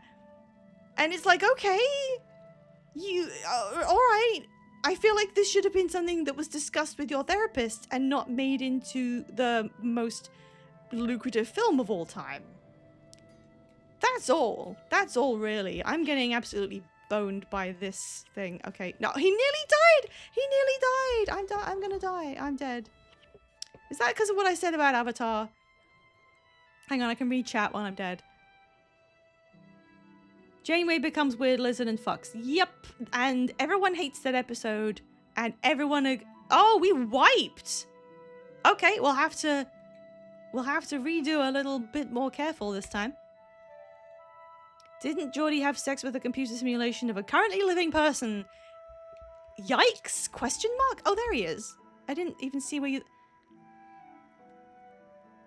I swiped this map from one of the less observant Char. It'll help you locate the gate and find your... Oh, we finally found him because we got respawned at a different place and we weren't there in the first one. Okay. Yeah, well, I was going to use that anyway, so thanks. Pulls a bunch of other crap. We're at the other entrance. Yeah, so now we've got to fight a million Grawl instead of just going there. Hooray! Well, they're level 3, so I think we'll be alright. Oh, actually, this is good because these millions of Grawl will make corpses that Dark Mortifier can turn into helpers for us. Voyager did have that one episode with The Rock. Like Dwayne? Like Dwayne The Rock or like a rock? Jake Sully isn't very good at being a native. He just has military training. He kind of sucks at the Na'vi stuff. I think, like, if you're being literal, that might be true, but I think in terms of the movie, you're supposed to believe that he is excelling at the thing that he's been... The thing that he's been allowed to partake in. It's like a theme rather than being a power scaling kind of thing. I wish I could find that post. I'll try and find it maybe for next time. It would take too long for me to do right now, unless we have another ad break, maybe. In a later episode, he meets the woman in real life, and she finds out what happens, and he gets called out. Okay, so when you said person in real life, I thought you meant maybe a celebrity, but like, he... Hang on a minute. I might be on his side here. If you had the ability to use a holodeck, and you used the holodeck to make a program of a real person, and you fucked that person in a simulation, why would you tell the person that you did that? Isn't that just kind of a normal thing to do that you just keep to yourself? Unless I'm misunderstanding the premise, isn't that just kind of like the same? I mean, it's private, isn't it? She saw the logs. Hang on, I'm trying to remember. I feel like I maybe saw this episode. He ended up having feelings for the person's sim, and there was a later episode where he meets her and she doesn't live up to his expectations. Okay, now I see the through line. Okay, I get it. Yeah, that's different. Yes, Dwayne The Rock. Okay. The Borg woman fights Dwayne the Stronk Johnson. I should watch that episode. Alright, so there's 5 Char, but none of them are the big guy. Let's just kill these freaks. I don't know why I'm being condescending. Oh no, bogus Binted. Look out. This 3-second cast time is killing me. Can I don't have any energy. Okay, good job. Signet, save us. Signet, save us. Holy shit, I really thought we were gonna have a potential wipe. Alright, we're doing it. I wouldn't be here if this wasn't worth doing. Hang on, I'm back reading.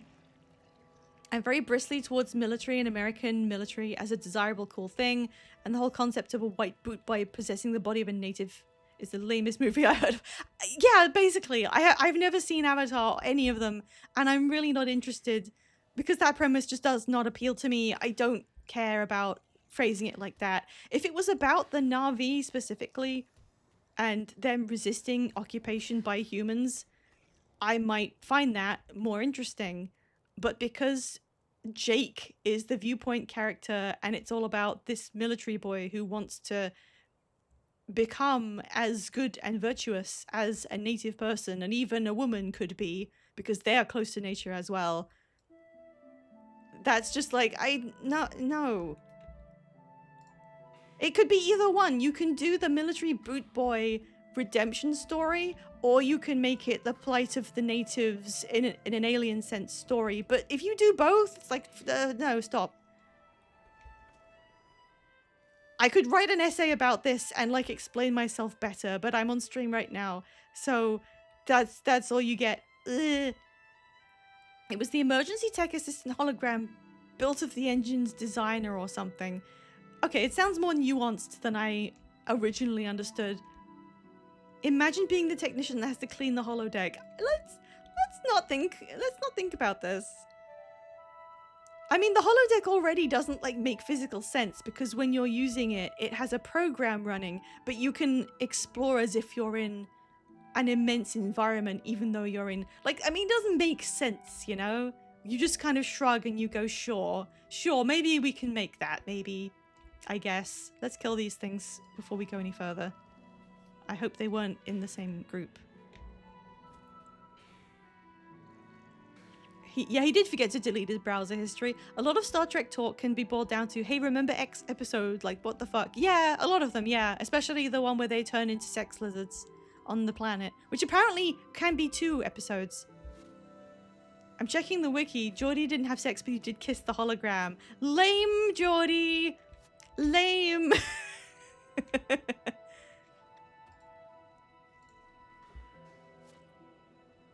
Especially movie 2 and 3, it's more like them failing to resist colonization, and I don't know what message it's supposed to send. I don't really know either. I've watched Jenny Nicholson's video about the Avatar theme park like way too many times. And I'm sure people know this, but like, you know, the people who work in the park who sell the merchandise have to pretend that it's real and that you are on that planet. Because I got another staff. Cool. Okay, so I think we cleared out everyone except the big guy, as well as every single goddamn creature in this place, because we had to come in through 2 entrances. Feel free to run around and pick up gear that you may want. BBC America used to just play reruns of The Next Generation Doctor Who 24/7 for months on end when I was in high school. Did you enjoy it? Yeah, that was pretty easy because everything else was dead. Oh yeah, I remember the Dungeon Key UI. I remember that. Oh, it's so quaint. And then we open the gate. Yeah, we did it! It took a really long time. Remember when Janeway died and finds out there's a primeval entity that tries to push people to accept death for a mysterious reason, and it's potentially everywhere? I don't remember that at all. I have been, like, in the back of my mind, I've been thinking I should rewatch Voyager start to finish to refresh, because I only ever watched them when they were on TV, just in a random order. Okay, there's level 1 Grawl here. So I don't remember every episode, but that one sounds strange. I remember there was a 2-parter episode that showed the whole of Voyager, the ship, like, succumbing to various things going wrong until the ship was, like, barely functioning. and crew members started to die, and you thought like, okay, maybe they're killing someone off, and then okay, maybe they're going to be able to pull back from this, and then they never pulled back from it, and the ship itself became so dilapidated due to these problems that they had to seriously consider abandoning it. Yeah, the title is so memorable, isn't it? And then it's really funny. Like, I mean, I'll tell you, because I don't think this counts as spoilers if it's a decades old TV series. But the whole thing ends up being that they went through a weird squiffy space cloud that used primordial ooze or something to create an exact clone of Voyager and everyone on it. And the clone made out of ooze was the one that had all these problems happen because the ooze was destabilizing and wasn't able to continue maintaining the shape of the ship and all the people in it. And then it just shows the real Voyager and they're fine. Nothing happened to them. The whole adventure was on a fake clone ship, and it's really sad because they end up matching course with Voyager and then trying to like contact them because they want the real Voyager to know that exact clones of them who had no idea they were clones were fighting for an entire year of human life to like represent the whatever the fuck the collective is called in Star Trek. And that they went through so much, and they just wanted to like tell them what happened, so they tried to hail them or like leave something behind.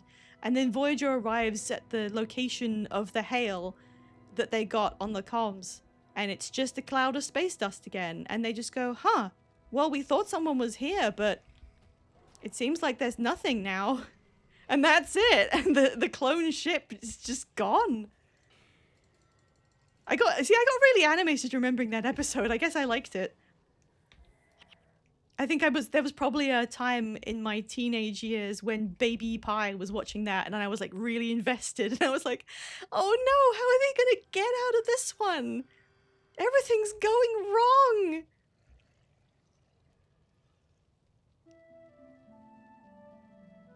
John Mulaney, that was weird. Was that a two-parter? Yes, you were thinking of, yeah, you named the right one. I remember the title so well. It was Pie Babytron, believe it or not, a very, very long time ago.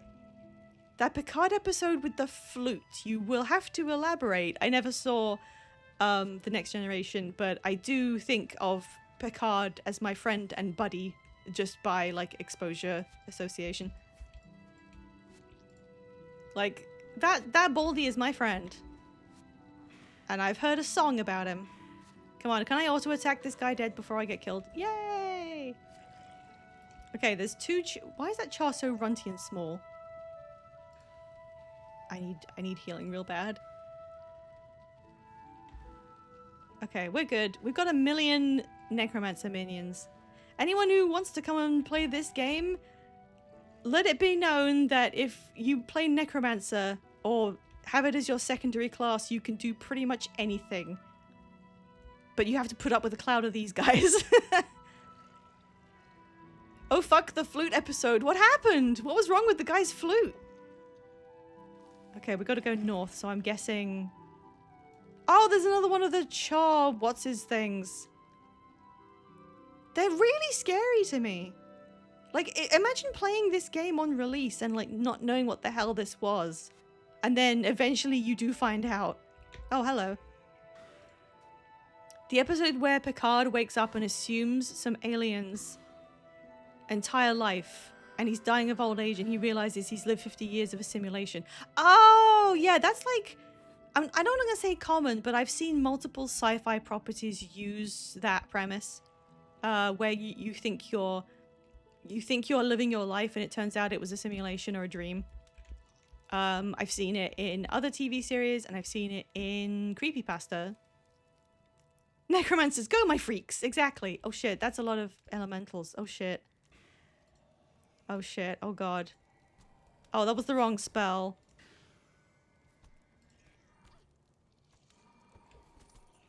Okay, it's alright, we're doing it. They suck. We're fine. It's okay, we're fine. They're terrible at this. He learned how to play the flute from his non-existent wife of 50 years. Oh, so he like retained the ability to play the flute. Okay. Yeah, go this way. And that was like what he gained from those 50 years that didn't exist. He just could still play it because he remembered. Human intruders, set the pot to boiling. That's an incredibly funny thing. Just set the pot to boiling. That's very funny. Okay, patrol leader, get on the goddamn floor. Oh shit, I got a purple short bow as well. I don't need that. Do any of you guys need a short bow? I'll drop it if you want a bow. Can either of you use a bow? Diffed, where are you?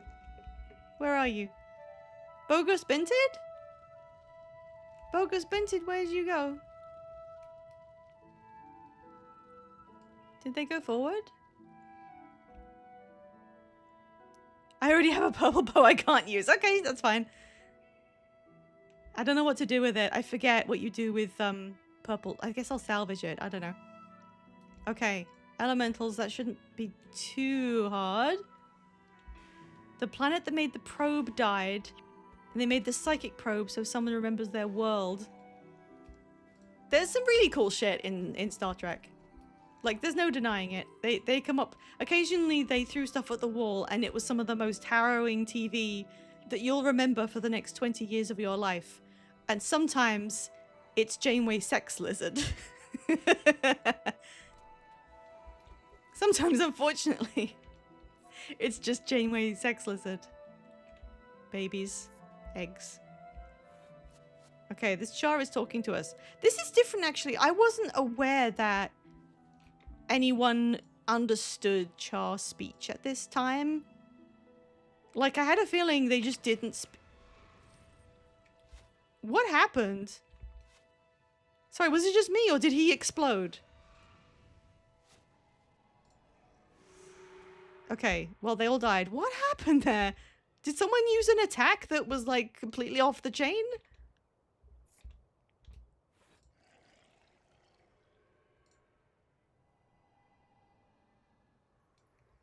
There we go. Oh, that looks really cool ass, actually. It's a bit like a mouth. For the record, I can't get into Reforged. I gave it a college try, but I can't get the feel for it. That's totally fine. I know it's very different from the sequel. And you and I are both predominantly sequel enjoyers. And that's fine. I'm glad you gave it a shot. I do feel bad that you... I think you potentially bought it and then decided it wasn't for you. So I do feel a bit like, oh, I'm sorry. What the hell's going on over here? Oh, it's Bogus Binted. Just absolutely slaying ass. But if you want to keep coming to the streams and watching me do it instead, that is the beauty of streaming. I would if this type of game clicked for me. Do hit me up if you ever play map games. What's a map game? Like Civilization? Kind of thing? I respect all the seeds they planted that they tended to and improved into. Yeah! Like, I don't enjoy this as much as 2, but I do just think it's interesting. The same way that I thought that... Oh shit, he's huge. The same way that I thought Thief was interesting, you know? Who do we go for first? I guess the patrol leader because he's on my ass right now. Ah. Yeah, get empathied. Oh shit, we have a +8 stats now. Oh. Oh right, we are doing so well. I got to level 9. Bogus Binted got to level 11. What is this? Oh, I think it's just ritual gubbins. Stellaris or Victoria 3. What is Victoria 3? Oh, I think we're done. We just had to kill some Char Patrols and we're done. Okay, so... Oh yeah, you can't see the map. So it was this. There's a little something over there and a little something over here. It's kind of like Guild Wars, but different. It's nothing like Guild Wars. Okay.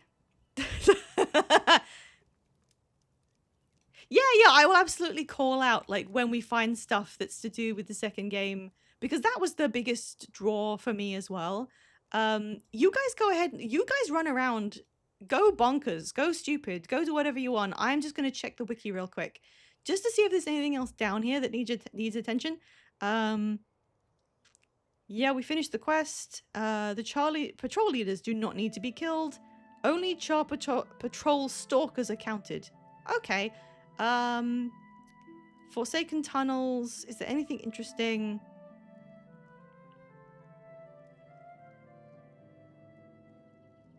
Okay, there is a level 3. Which level are we on again? I thought we were on level 2. We could... Yeah, we're on level 2, but there is a level 3. Hang on. Level 3 is past that crystal gate. How do we get there? How do we get down there to kill that char that's in the bowels of this thing?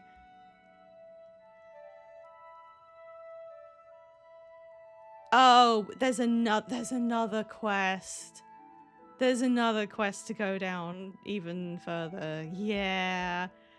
Okay. Okay, do you want to do it a third time? Victoria is you get a world map, pick a country, and fuck around from the Industrial Revolution up to the interwar time. I haven't actually heard of it. Not that I keep a massively close eye on that kind of sim. But I played like 1 billion hours of Civilization 3. No, wait. 2. Civ 2, 3, and then a bit of 4 when I was older, but mostly like 2 and 3. That's just how old I am. Okay, we can head back. We can't go to the lower level. So we can all head back and then decide if we want to do more. Apparently twice there's been a Molyneux game jam where all the game ideas are based on the absurd Peter Molyneux game idea tweets. That's really fun. One of the game entries eventually turned into the game Donut Country, which had decent commercial success. Why is he looking so sad? I bet those Char are licking their wounds right now. They'll think twice before venturing close to our wall again. I don't know about that. You overheard the Char speaking about an army? Well, I guess I did. I was kind of discussing Star Trek at the time. Hello? So the next one is the Scourge Beneath, and how do I get that? How do I get that quest? Oh, Devona. Oh, she's got a scary icon. Yeah, turn around. Yeah, I was like already on the wiki, so I was checking it instead of just looking around. Do you know the name Maz Scourgeheart? I think that was a new guy. He's a powerful Char shaman. He's using his magic to assemble a legion of elementals. Oh yeah, all those crystal things. An old military training ground? Why was there one down there? And she will join up. I wanna get Devona with us. So all of us grab that quest. Get back in my party. Is there a merchant here? Oh, there's no merchant. So I'm just... How much? Redistributing points. Yeah, I should too. I don't know if I need any of this. I don't think I do. I mean, I've got all the... Yeah, no, I'm good. I don't need a... Oh yeah, I forgot about the map. I don't need a merchant. I'm fine. I've got 4 inventory spaces. I never figured out like the inventory system truly properly. I know that there's different types of bag and I don't remember what they mean. It's been a few years since I did my playthrough, so I'm gonna have to relearn this. I recommend Crusader Kings 3. While it's a map game, it's more of an RPG. You play as a line of characters. I think I've seen someone playing that. I think I did wishlist it at one point because it looked kind of interesting. Isn't Crusader Kings that, like, I know it doesn't reflect the game that was already out, but didn't they do something weird? Did they say they were gonna, like, go all in on AI or something recently? And everyone was like, oh, okay, I guess that whole thing ends with Crusader Kings 3 now. Peter Molyneux was behind Project Milo, the game for the Kinect that was supposed to be an AI boy that you can talk to, and that's the whole thing. If so, I haven't seen it. Okay, well, I mean, don't take me at my word just because I could be misremembering. And if I am misremembering, then I apologize to the creators of Crusader Kings 3. AI boy made me laugh. I mean, I kind of get it. But people at one point were just making, like, good to go. Dark Mortifer, are you ready? Yes, we're all beelining for the exit. Okay, this will be the last run. This is the final thing we're doing together. We are... Well, I'm actually the lowest level person here. Oh, is anyone in chat, like, wanting to join the group? I think we can add one more person. Oh, yeah, Jinx wants to. Hang on, let's just head back in. We could get a fourth person, and then we could just blast all this. I've been trying to leave pre-searing for, like, 2 streams, and we just kept finding stuff that we could do. Jinx, who are you in the world? Just come over and call out, and we'll add you. It's literally just a teenage boy at a house you would hang out with and maybe fish with. Sorry, that's like a really random thing to do. I don't think a teenage boy would want to do that. But then I don't know many of them. Paradox does have a knack for pissing their communities off. They usually just do it by releasing unfinished games and through their DLC policy. Yeah. It's rare that you get game companies that are able to maintain some kind of integrity, and you basically need to have self-control and be vaguely indie. What was that weird little frog hop? That was really good. I think ArenaNet has done really well for the most part at maintaining integrity. They did start off, like, incredibly indie. Hello, Eleda. Oh shit, level 14. Ellie Mesmer. Okay, look at this. We got a full party of mostly casters and 1 warrior necro. This is awesome. Let's get a look at you. It's a cool outfit. Let's put you on screen. Oh no. No, you're running away. Doesn't want to be. There we go. Neat. Oh, let's do this, and then when we get to the end of this dungeon, I want us all to take a screenshot together so we can remember the fact that we beat the fucking thing. If you need to go back for any reason, call out, but I think we're good. We've all got the Scourge beneath if we want to complete it, right? The idea was that making the AI a kid would make up for limitations. Yeah. It's like a Tamagotchi kind of thing. You know, they made Tamagotchis because it was like, we have the technology. Let's see what happens if we pretend that this thing is alive. And Tamagotchis worked out really well. Oh shit, that fire imp scared me for a second. I thought that was a person. He's a kid that doesn't know the world yet. Teach him things. That sounds really familiar, actually. Instead of trying to get a hit in, I'm just gonna throw Bane Signet around. Blockhead, wasn't that the plot of AI Artificial Intelligence, the Steven Spielberg film? I'm kind of joking. Was that Steven Spielberg? I watched a bit of Close Encounters of the Third Kind yesterday, so I kind of was already thinking about Steven Spielberg. Steven Sploobleeb. Literally, yes, everything you said. I don't know how to feel about it. Like, as a film, it's weird. As an adaptation of Pinocchio, it kind of has an identity. As a vehicle for Oh, who was the heartthrob guy who was in that film? Steamy Spielberg. Who was the guy who was like the robot sex worker guy who was very sexy and was kind of just there to be eye candy? Which actor was that? I'm trying to not die, which means my brain doesn't work. The general gist of this is that you chat are my brain cells.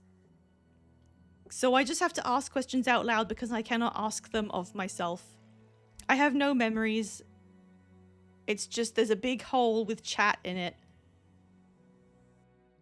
Okay, here we go. I love how people take a second to load in, so it's just a floating, moving weapon for a second. Hey, oh yeah, Devona's here too. She's level 5. Devona, girl, sort it out. Peter Molyneux has an OBE and 2 honorary doctorates. Being able to, like, name random shit that you want to make a game about is one hell of a drug, and it gets you anything that you want in life. That's what's so annoying about, like, Elon Musk, right? Because people like that... I don't know if I should be directly comparing Molyneux and Musk, but... people like that haven't developed or tested any actual skills, which is kind of the foundation of being a human. Doesn't matter what you're doing, but just about everybody becomes good at something they care about. Literally anything. And yes, it's tragic if you care about something and you become good at it and you're not recognized for that. But it's just as tragic when someone who doesn't give a shit about anything and has no skills starts just saying, what if the moon was made of pudding? And then everyone goes, holy shit, let's give him money. What an idea. No one could have come up with that. What if I made a car that could drive to the moon? Can you do that? I don't know. Fantastic, let's give him money. Let's make this guy the most celebrated human in the world and the richest person imaginable. Sorry, I'm just getting bitter now, I'm sorry. Molyneux actually worked on his failed products, at least I assume. Yeah, that was kind of too mean to Molyneux, honestly. He may be a hack, but he's actually been involved in his own projects to some degree. Surely. He's not just like the ideas guy, but he is an ideas guy. I'm sorry about my voice doing this. Where? There's a Vocaloid song about wanting to throw Elon Musk into the sun, and it's about... That's cool. I don't know anything about Vocaloid, so I'm just learning this as I go.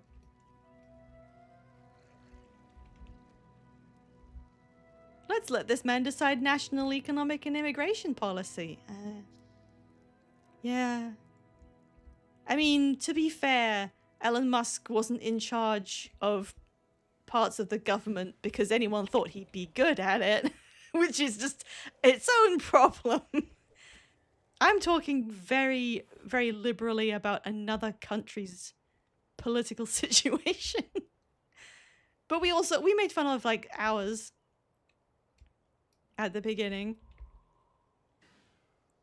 Like, the football situation just really, it's a perfect microcosm.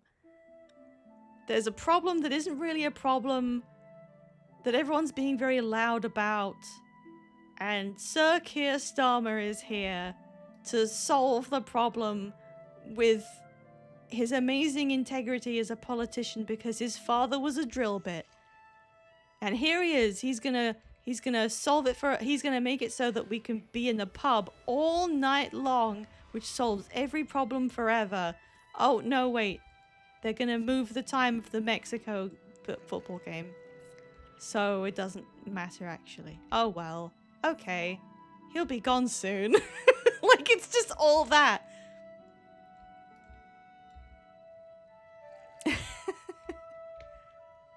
You know what game feels like? Oh my god, I cannot believe we had this whole conversation. we had this whole conversation about hacks and people who were getting too much credit. And we managed to not bring up. His name escapes me, but the goddamn weirdo who made The Witness. What was his name again? Who was that guy? Hello, Key.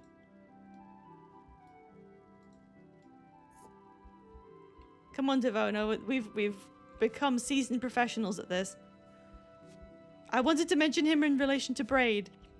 Jonathan Blow. His name itself is like kind of funny.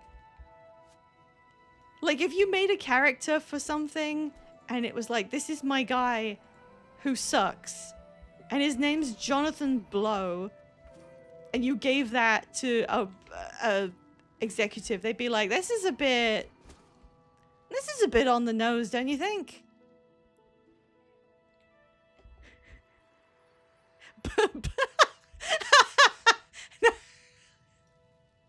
Hang on, I need to say this without laughing. Blow hard, man.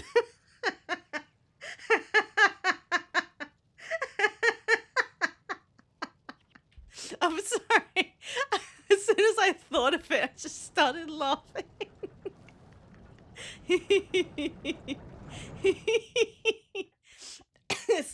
Sorry, Blockhead doesn't, I was asking, what did he do? Well, he made The Witness for one thing, and that was kind of a crime.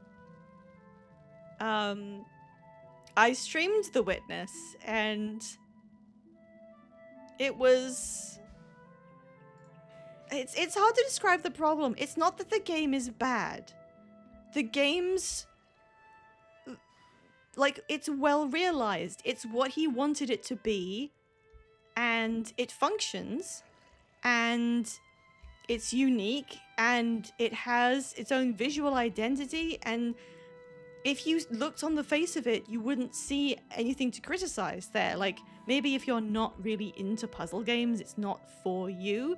The problem with The Witness is that it feels like it has contempt for its own genre.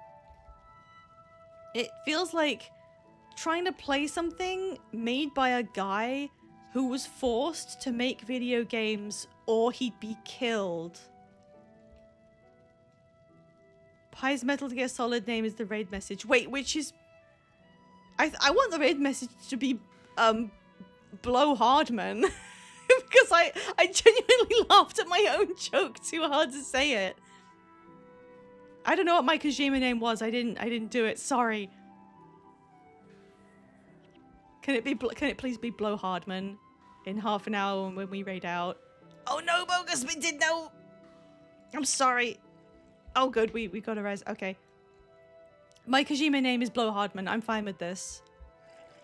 I love when you have like a million corpses around you and you do the corpse raising spell and like 8 of them get up at once and they all make the sound. What was the name from the looker? Richard Suck? Probably. Pie Bean Man. How come that he uses a man for everything, but he only uses it for male characters, thus proving that the man part of the name is literal? Unless there is a female character named, I don't know. God, it's worse than like James Bond. I'm trying to combine them.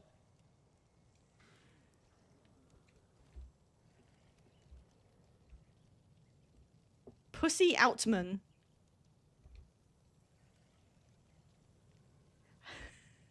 Hello, Modesty US. I'm gonna assume that your first time chat is being facetious. I can't remember what I said. I know that was in reference to something. I don't know if Kojima has done something worse than Octopussy. God, we're gonna get on the topic of James Bond again. Suck Titsman? How many of these can I read out before I get banned? How old do you think these tunnels really are? I don't know, Devona. Like a couple months, actually, I think.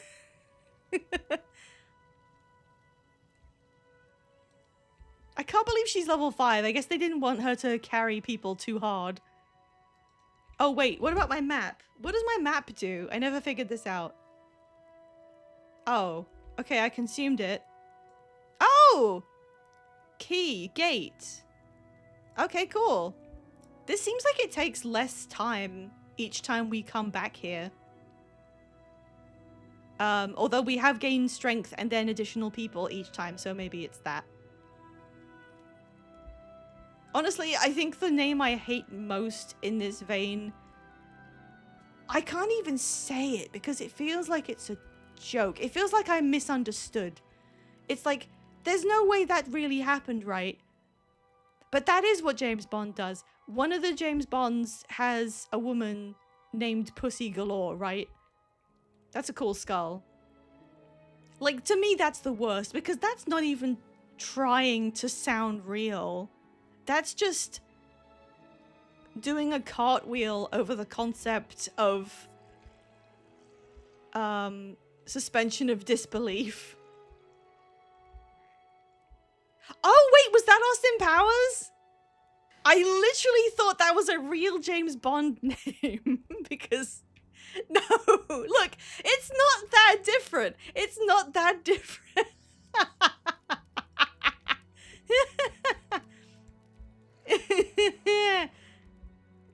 Do we get the key? I'm saying it sounds like I don't actually know. Oh, okay. Wait, okay.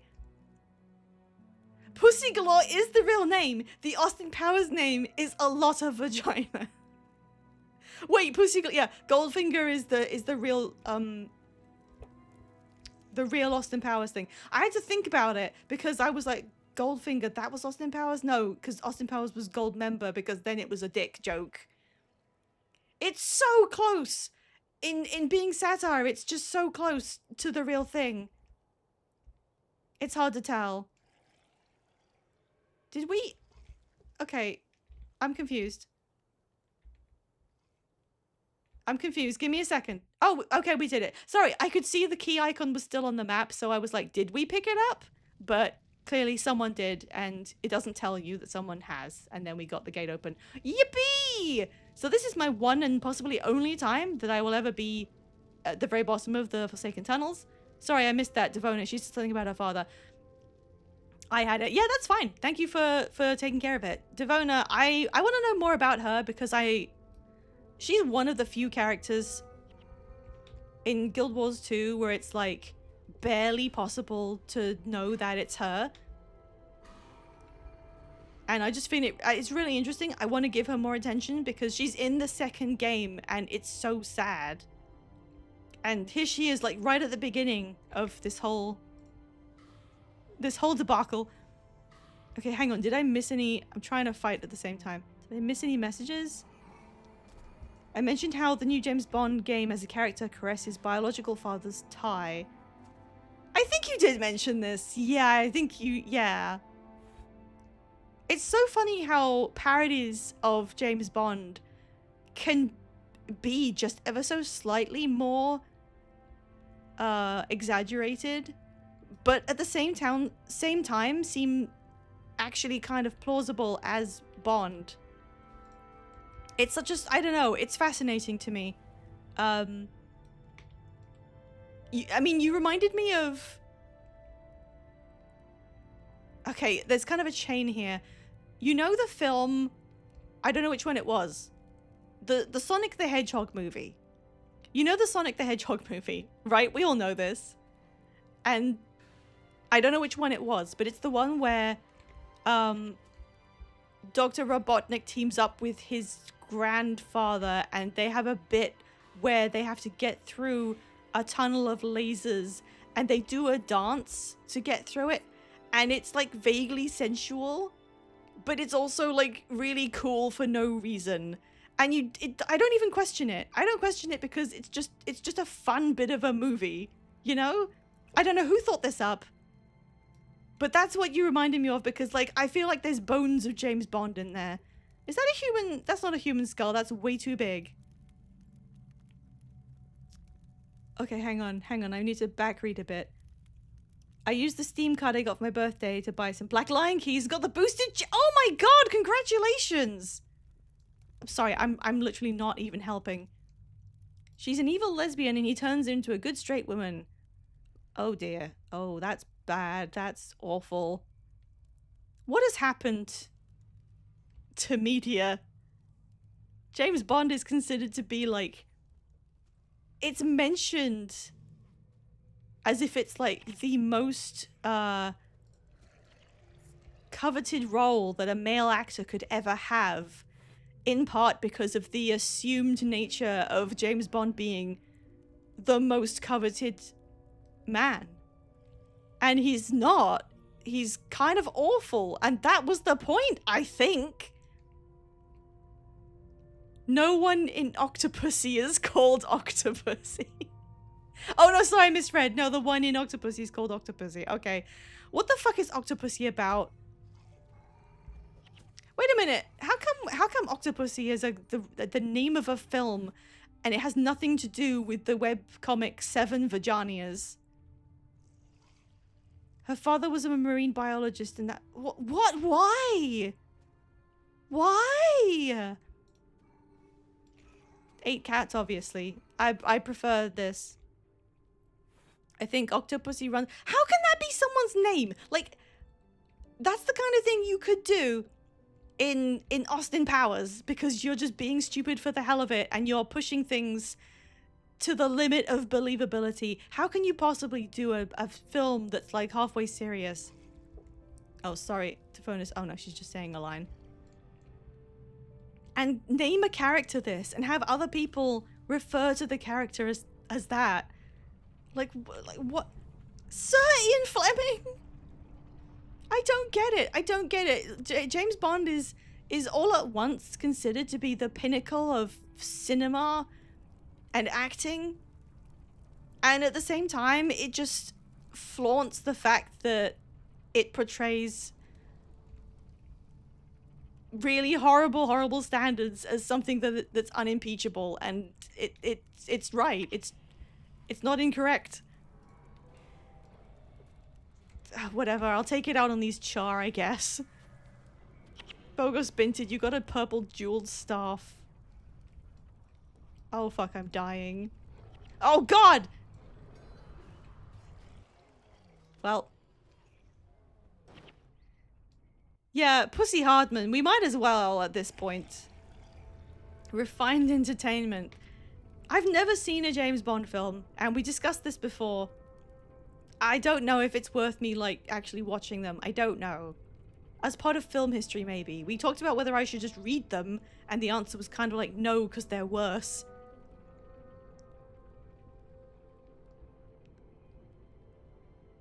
Remember when Bames John defeated the Caller Bondulance?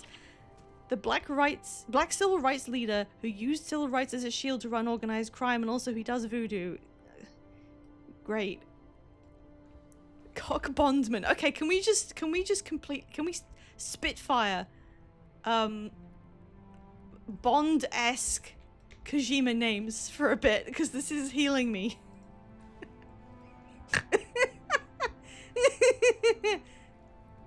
I'm picking up a boss key. Boss key retrieved. Okay, now it's showing me.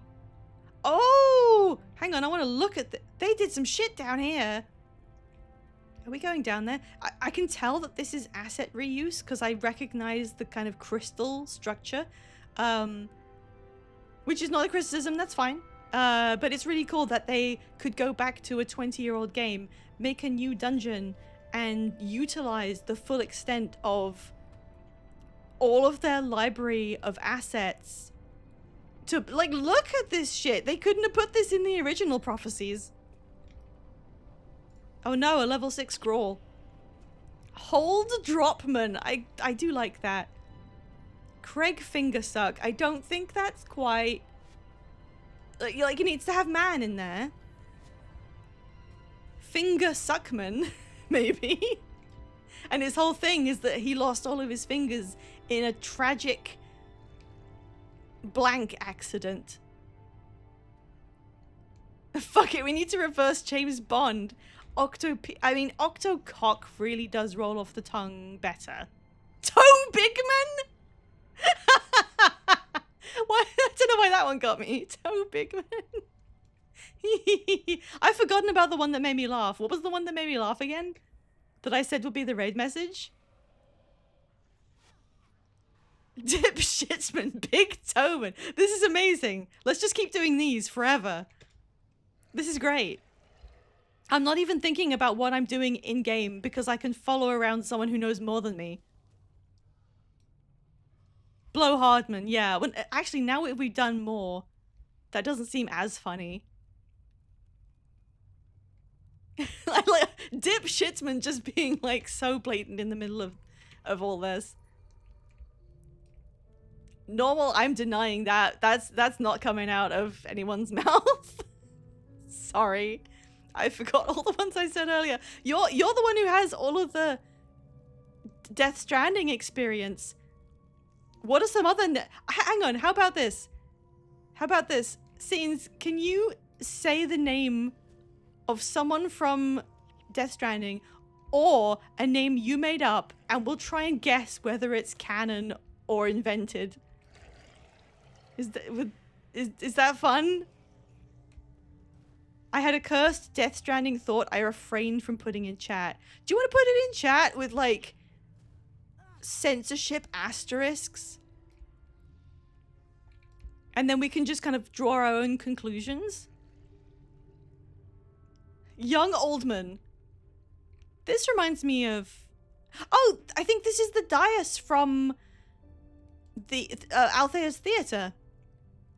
I think. If I'm am I recognizing it? I think I've seen it somewhere else, basically, but they put it down here to be cool. Hang on, what is this? Okay. Fuck everything else. That's the raid message. Sorry, that's just... Oh, wait. Maz Scourgeheart is here. I can't be thinking about Anthrocon. Wait, where is he? Where'd everyone go? This always happens to me.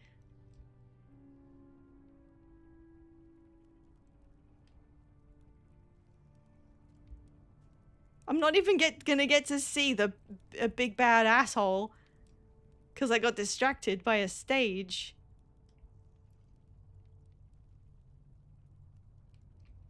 Hang on a minute. I'll read chat in a second. Okay, here he is. Here's the big new added boss. Let's fucking kill him. You've stumbled right into my trap. Did he not die? Oh, shit's happening. I didn't realize how much pussy they put in this extra thing.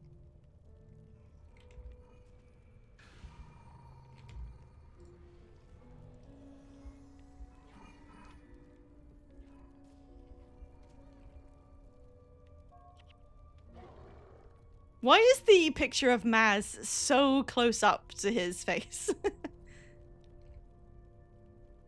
Okay.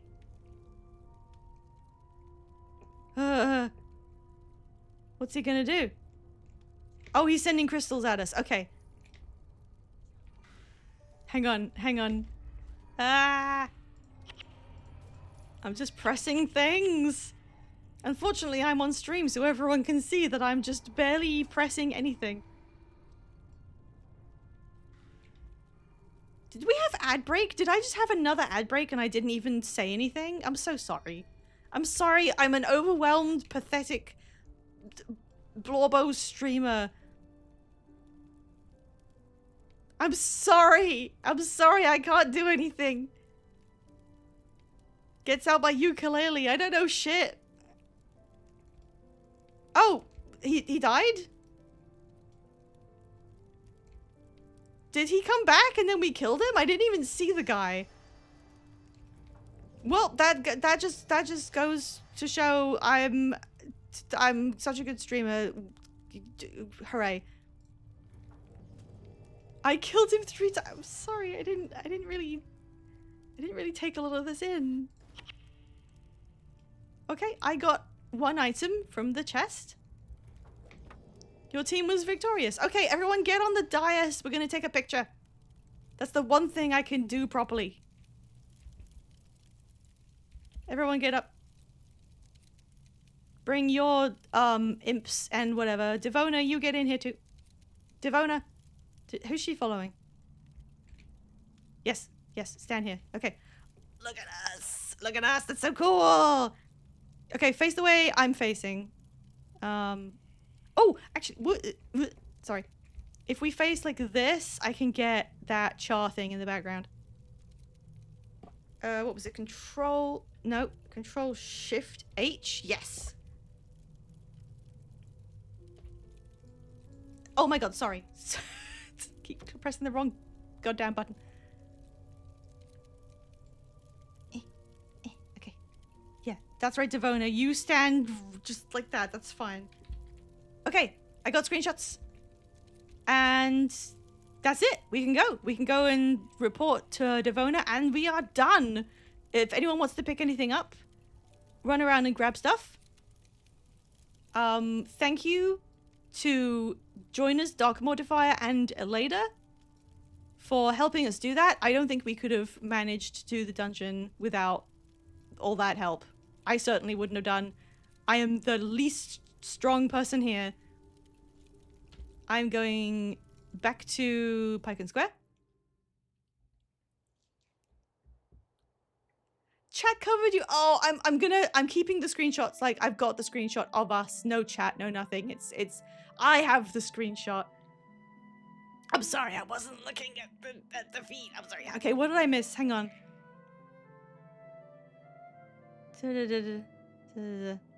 There's a living doll guy in Death Stranding 2. I'll give you 2 guesses what his name is. Living Dollman. What's my second guess?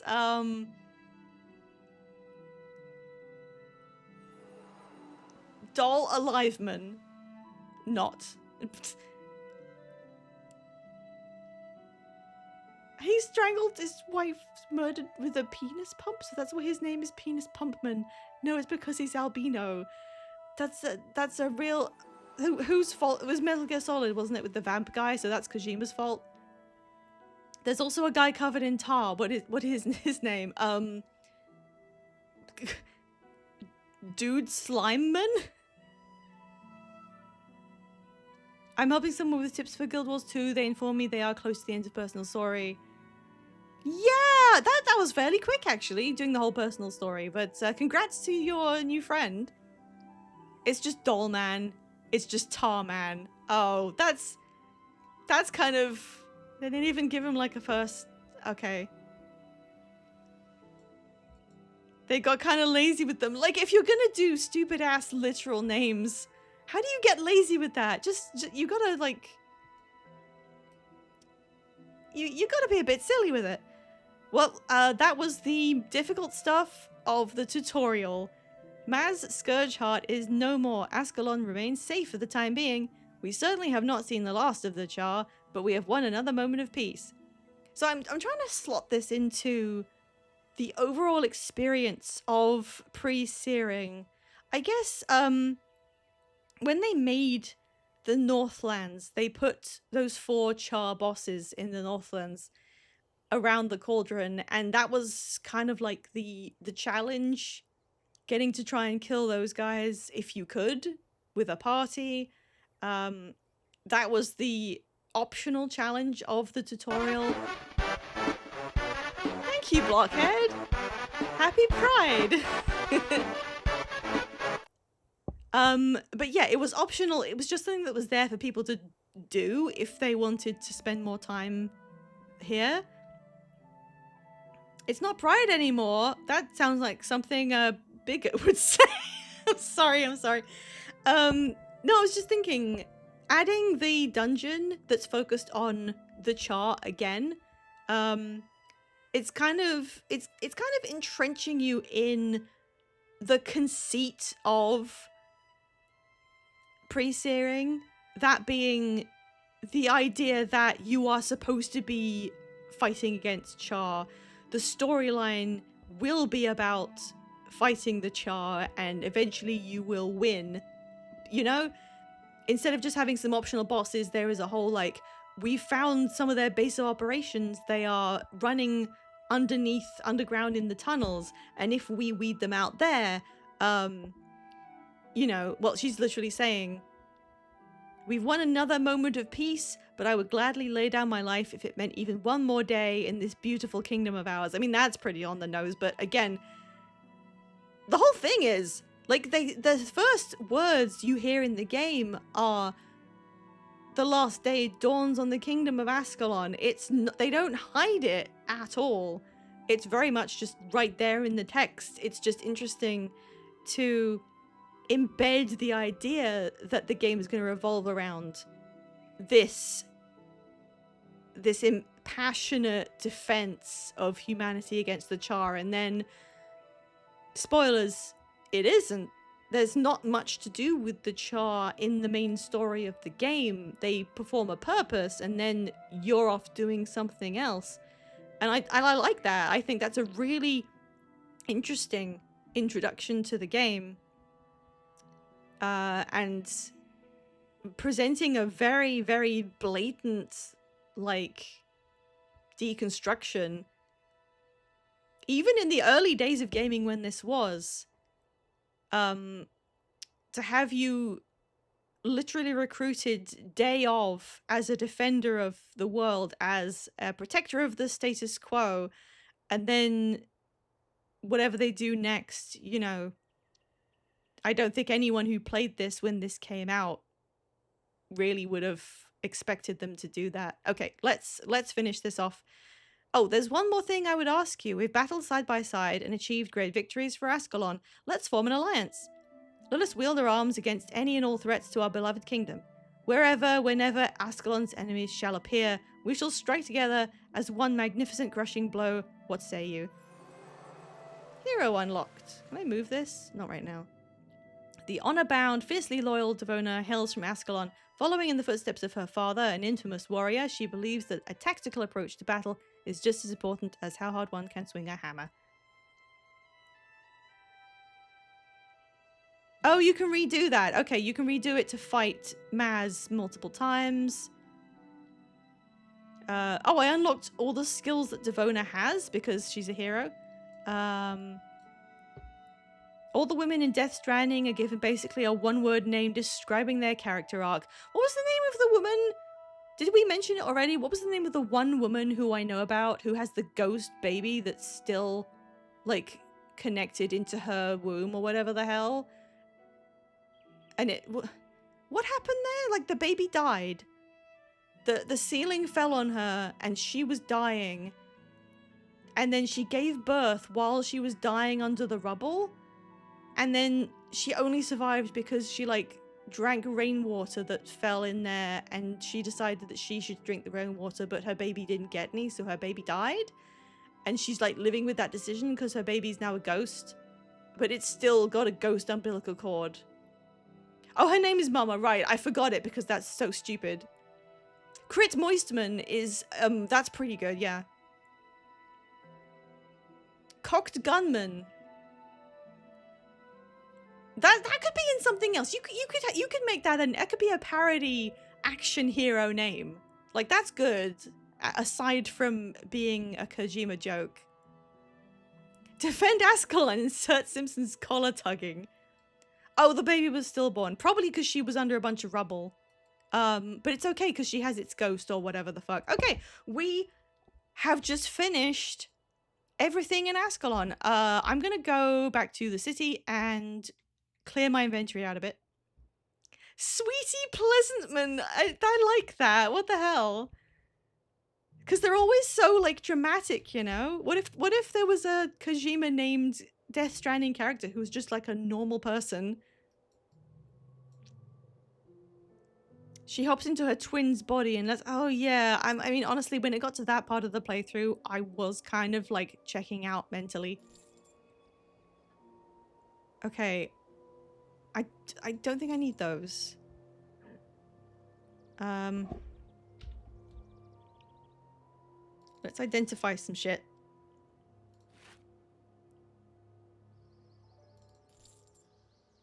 Identify this.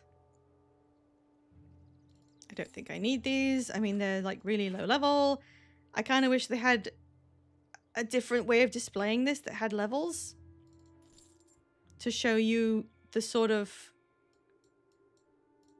you know, what you're dealing with on a power scaling kind of. Yep, I don't need this.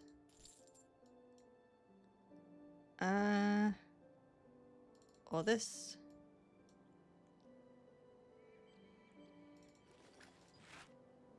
Reduces crippled. Halves.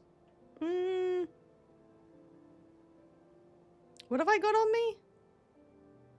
8 to 13 chaos damage. Requires 3 illusion. Halves casting time. Halves reach. I'm gonna leave that. I think that's good. Get out of it. Alright. John Goodman! Sorry, that is really good. John Goodman is literally like a Kojima hero if he was just some guy. She dies and her soul fuses into her twin sister off screen with no explanation. Yeah. Gary Oldman! Like, what happened here? I feel like we discovered a back door of the universe. How did these people have... Okay, we've got barely any time left of stream. And I wanna...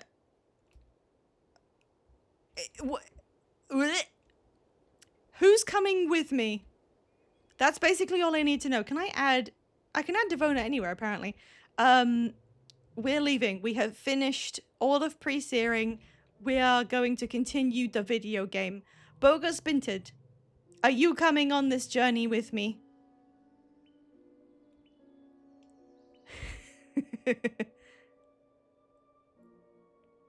Gary Oldman is younger than Gary Newman. I knew this, actually, yeah. Why? Okay, just so you know, if you continue the quest with me right now, this area will become inaccessible for reasons that will immediately be apparent. So as long as you are fully ready. I'm not sure if the other people we were playing with want to come, but I assume... Oh, that's right. Sorry, this isn't your first rodeo. Sorry, I've blah, blah. I was getting confused because of John Goodman. Oh, hello, Dark Mortifier. Are you going to be sticking around in pre-searing, or did you want to join in? I like how he's kind of looking wistfully at the city. Because we're going to head on and leave, and we can't come back here. I will join. Okay! Stop telling me I've been playing for 3 hours. I know what I'm about. I got another character playing in pre. Okay, cool. What about... Wait, there was someone down there called Celeste I just saw. We were just talking about that. Wait, what was that? Zarina Maltodextrin.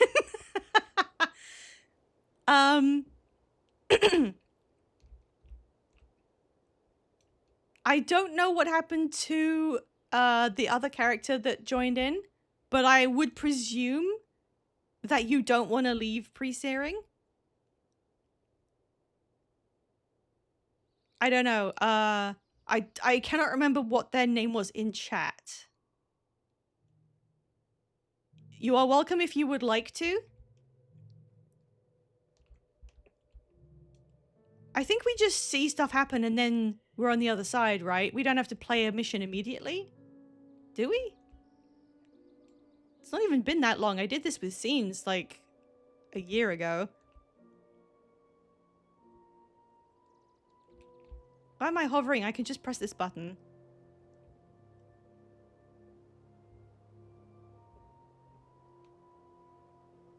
I think it was Jinx. Yes, Jinx. Sorry. Thank you. I think they seem to be very geared and tuned for doing pre-searing stuff. Yes, I feel like that was probably a character who mostly knows what they're doing and isn't going to be about to leave with today's party. And we are just about going to have to raid out soon. Actually, hang on. Let me open Twitch real quick.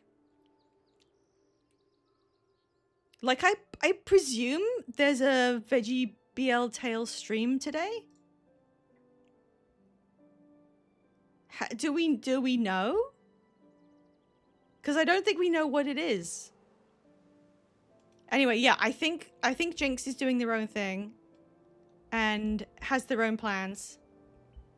So I'm gonna stand up here and I would like either of you in game or in Twitch tell me you're ready to go. And then we'll go. Did they finish Deltarune Chapter 5 last night? I'm pretty sure they did. I have been watching the VODs for it, and it said that was Deltarune Chapter 5 at the end, so I'm pretty sure it's done. I think stream maybe ran it a little long to get it all in. But I don't know what else they would be pivoting into. Okay, Crazy Wabbit is ready. What do I want to put anything in? Illusion, domination, domination, inspiration. Fine, inspiration can get a couple points. I'll redo this some other time. And Diffed, you said you were ready to go. Okie dokie. Do we get to do this as a party? You'll have to say goodbye to all the comforts of Ascalon City. Out there beyond the wall, our lives will be in constant danger, and we'll have only our comrades to rely on. But Balthazar willing, we'll drive these Char from our kingdom once and for all. I'm sure it's going to go great. Yes. The attack will begin tonight, so let me know when you're ready to go. Be sure that all of your fares are in order before you go. There will be no turning back. You may not see friends or family for quite a while. Please attend to it before we go. My party is ready to leave everything behind. Both? Oh, everybody needs to say that. Everybody needs to go up to him and say, my party's ready to leave, I think. They're being so careful. Just giving Bogus a sneaky level.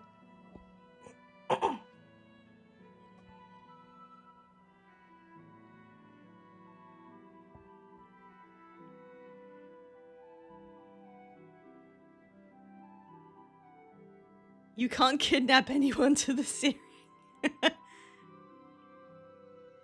What do I say here? Do I need to go back a screen?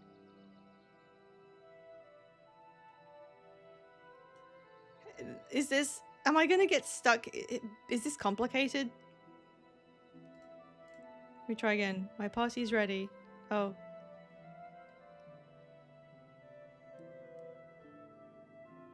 Come on, we can do this. I need to leave Ascalon. I need to find some kind of fuck-ass dye that doesn't make me look like my boobs are out.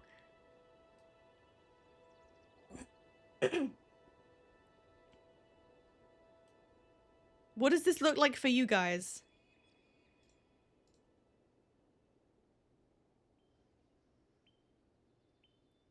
I got an ad for an AI period tracker? Tits Outman, thank you so much for appending that. Same window. Okay, hang on. Wiki, what's going on? What's this called? I'll just look up Sir Titus.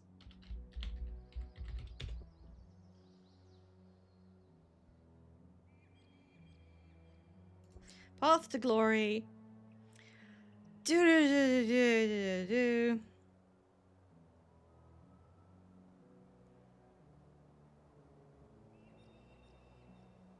Okay, I don't know.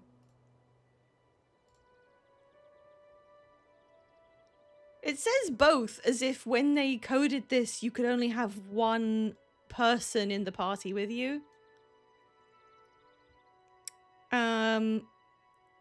Okay, well, I guess we'll do it individually and we'll meet up on the other side. I don't know how much you have to do, but...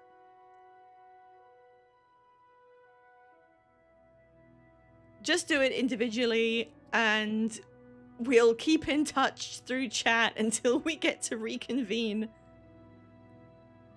I'm still thinking about Tits Outman.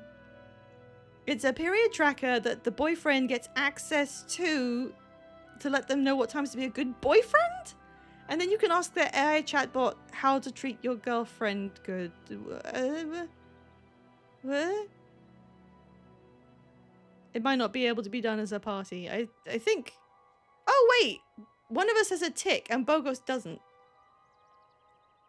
Bogos Binted, if you go through the dialogue... No, okay, never mind.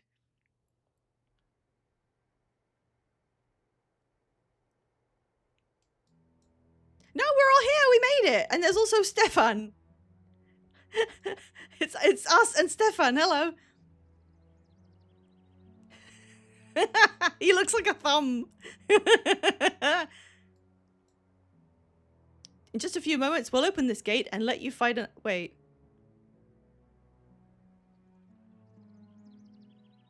Wait, what do you mean fight another group of brave Ascalonians? It doesn't matter if you win or- Wait, what? What? Did we do the right thing? Wait, this is a PvP battle?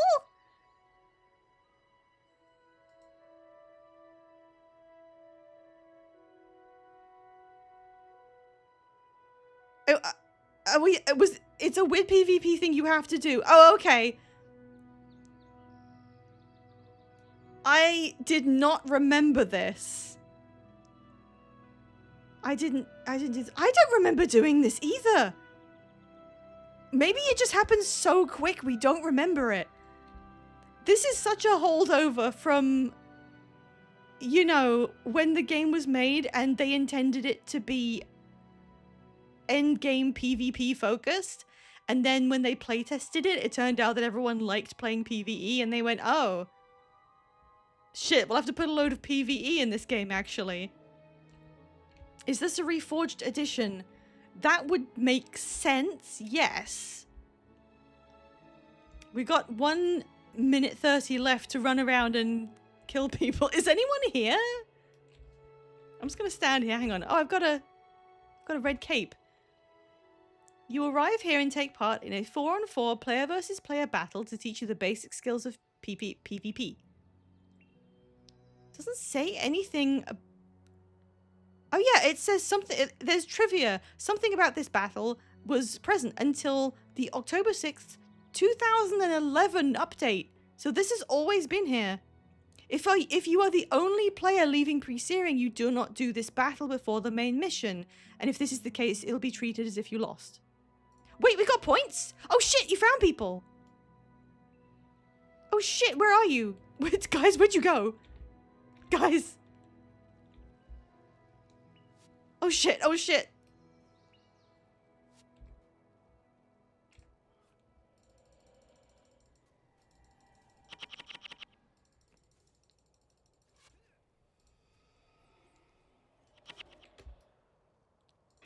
Oh no, Stefan, he changed sides.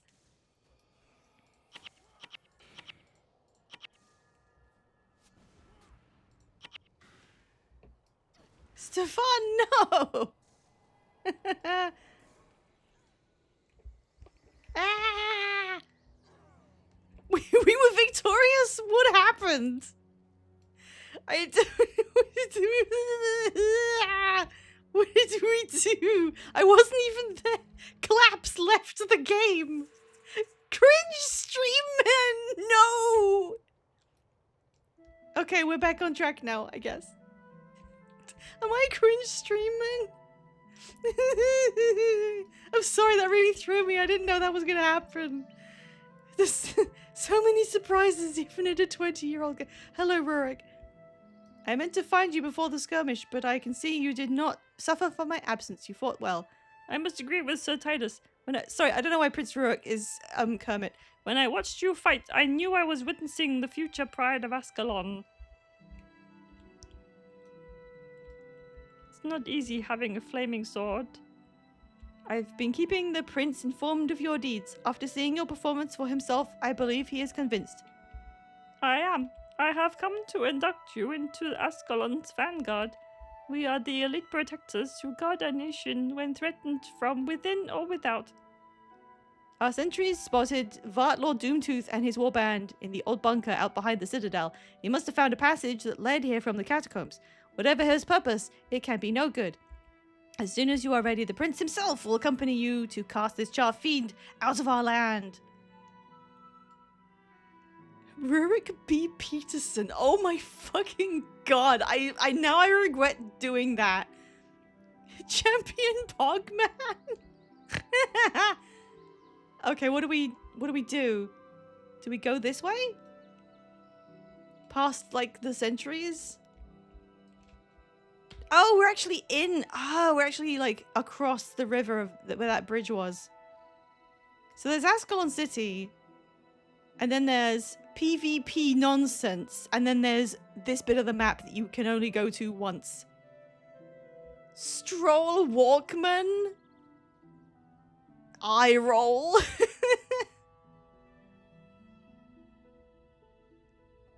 Hang on. RP Walkman? There's something about that I'm not getting. I'm so glad Rurik is here with his sword on fire that I'm sure will remain in the hands of human royalty for many generations to come.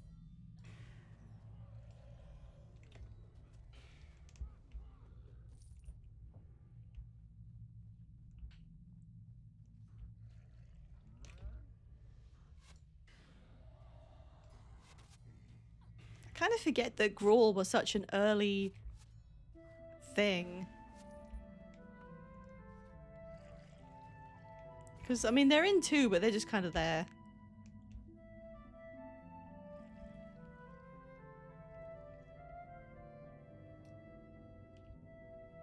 Nature ritual.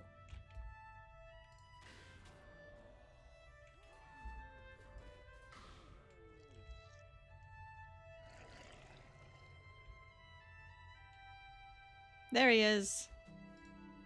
He's level 6. That's kind of sad, considering the stuff that we've done.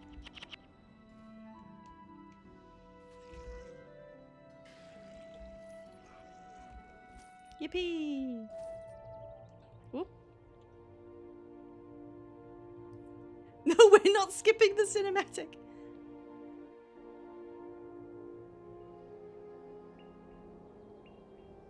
This is like, this is it. This is the game. It was on that day that the Char discovered a way around the Great Wall, a way to bring it down. Sorry, why does it sound like that? So this is where we tried to fight those Char in the Northlands before and they killed us a lot.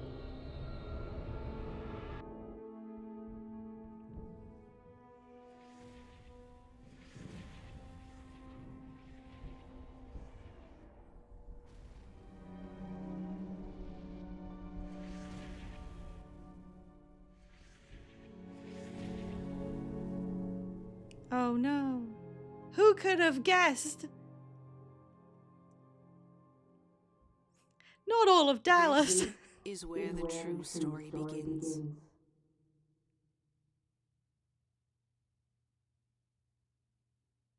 Yeah, something was weird about the audio just there. I'm not sure what that was. I was hearing it from everybody in the party, apparently. 2 years later.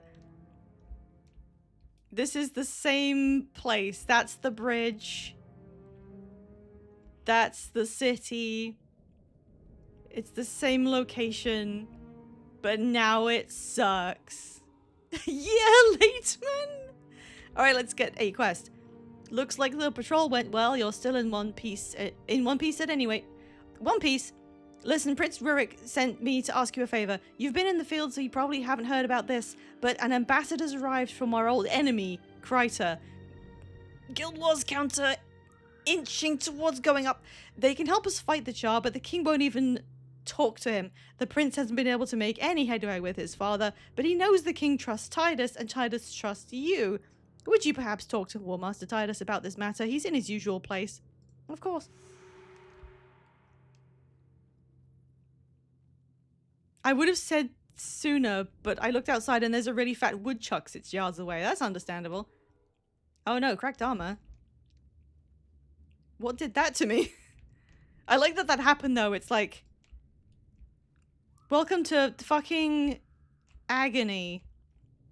Things are giving you debuffs and you don't even understand why. There we go. Back in Ascalon City. I don't care about unclaimed items, but thank you for showing me. So this is now the hub instead of where we, you know, were. For 2 years, these people have been living in little tents in the rubble. 2 years. Oh, you're Crichton. Oh my god, I remember this. I mean, I don't remember what you did with that, but I kind of, yeah. So there's now way more NPCs. You can access your account storage. You are only now a fully fledged character in this world. And I don't know if anyone was unaware of the storyline, but Ascalon City is like gone. There's nothing left except for, well, whatever fragment of the population survived. And they've just been, like, trying to manage for 2 entire years. Oh, there's a gargoyle. It's barely recognizable. There's big heaps of land kind of around there. And you can, this is in Guild Wars too, you can go here. The lake is there. There's like a hero point in this lake, I think. And I think there's also a hero point in a tower, which is probably like this building. And of course the wall is mostly still there, because the wall is built to last, but not in its entirety anymore. If this didn't happen, we wouldn't have that jumping puzzle on the wall. Well, which part of the wall is that? Like, I don't... Is it like... I'm thinking. Is it like here? Is that jumping puzzle this bit? I'd have to look at the map overlay to be able to tell. Anyway, that is all I'm intending to do today. So I'm gonna... Oh my god, they're playing Yeek again! Jesus Christ. Okay, I'm gonna wait for Veggie BL Tale to run through intro, and then we will raid in. And I'm gonna subject you guys to more... whatever the hell that game is, apparently. 5 Yeekmen. This is an epidemic. Well, it gives me a couple minutes. Oh, there's a guy called Nolan. Oh, Nolan, we can... Jesus Christ, he's attractive. Oh my god. Oh my fucking god. Sorry, hang on. Sorry. Hang on, what the... Let me get a look. Look at him! Okay, he's slightly less attractive when you see him real close up, but wow. He's stanced. So I can make a guild from this guy now. The NPC wasn't in pre-searing Ascalon in the server I was using. But I guess I can now set up our own guild and we can all make a guild to be in for our stream playthrough. Because I don't really have any other use for it. What I was thinking, should we use the BLT tag so it matches the guild from 2? I think might be the best idea, even though we're not specifically BL Tale focused in this playthrough. I feel like we should just have it as a common guild tag. So I guess I'll set that up unless anyone has any other suggestions. I think I'll do that. Before we go, I am going to plug the Discord channel for us to discuss the Guild Wars series on the Veggie BL Tale Discord, which is here. Veggie BL Tale is the kind of streamer central Discord that I'm in, and my friends are the main streamers for that, and they're the people we're going to raid into now. And we're kind of operating this as a... I'm the leader of the main guild for that server, so this is kind of an offshoot of that. And if you want to talk to me or anyone else who's coming on in this playthrough, that's the best place to do it. And then you also get to join in with all my friends' fun streams. Like, yeek. What what else? I'm gonna sign off soon. It's actually gotten really hot now. There's my blue sky if you want to check up on what I'm doing the rest of the time and see what I'm playing week to week. Oh, there's Dark Modifier. Hello. Hello. I hope you had fun in pre-searing.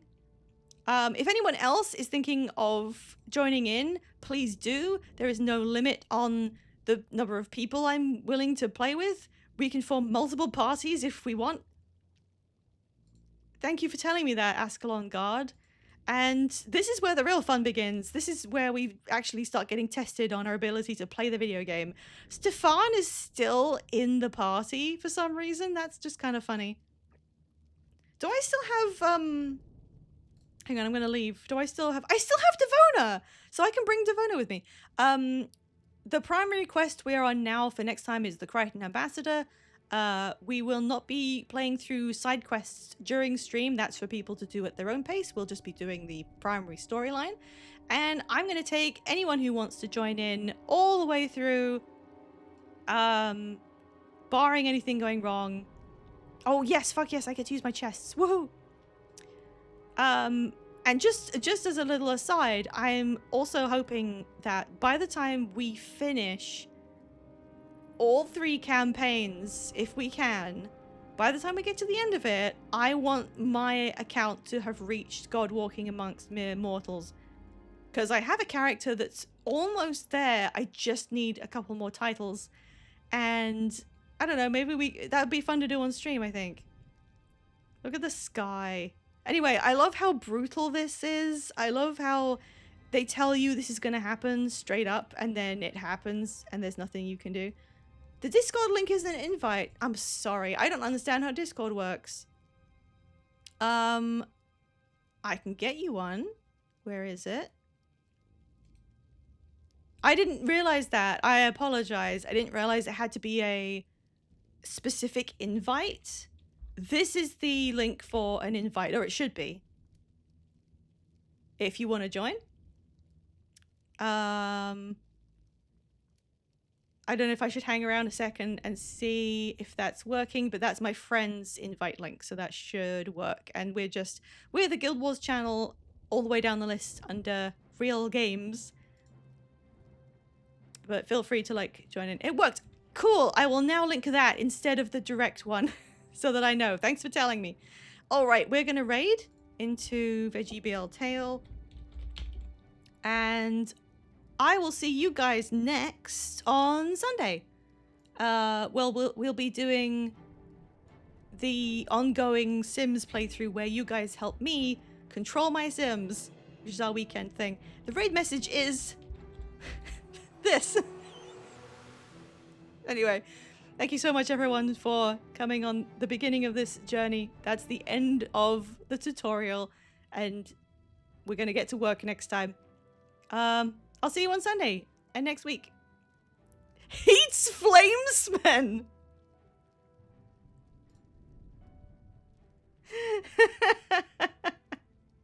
Yeah, I mean, yeah. True.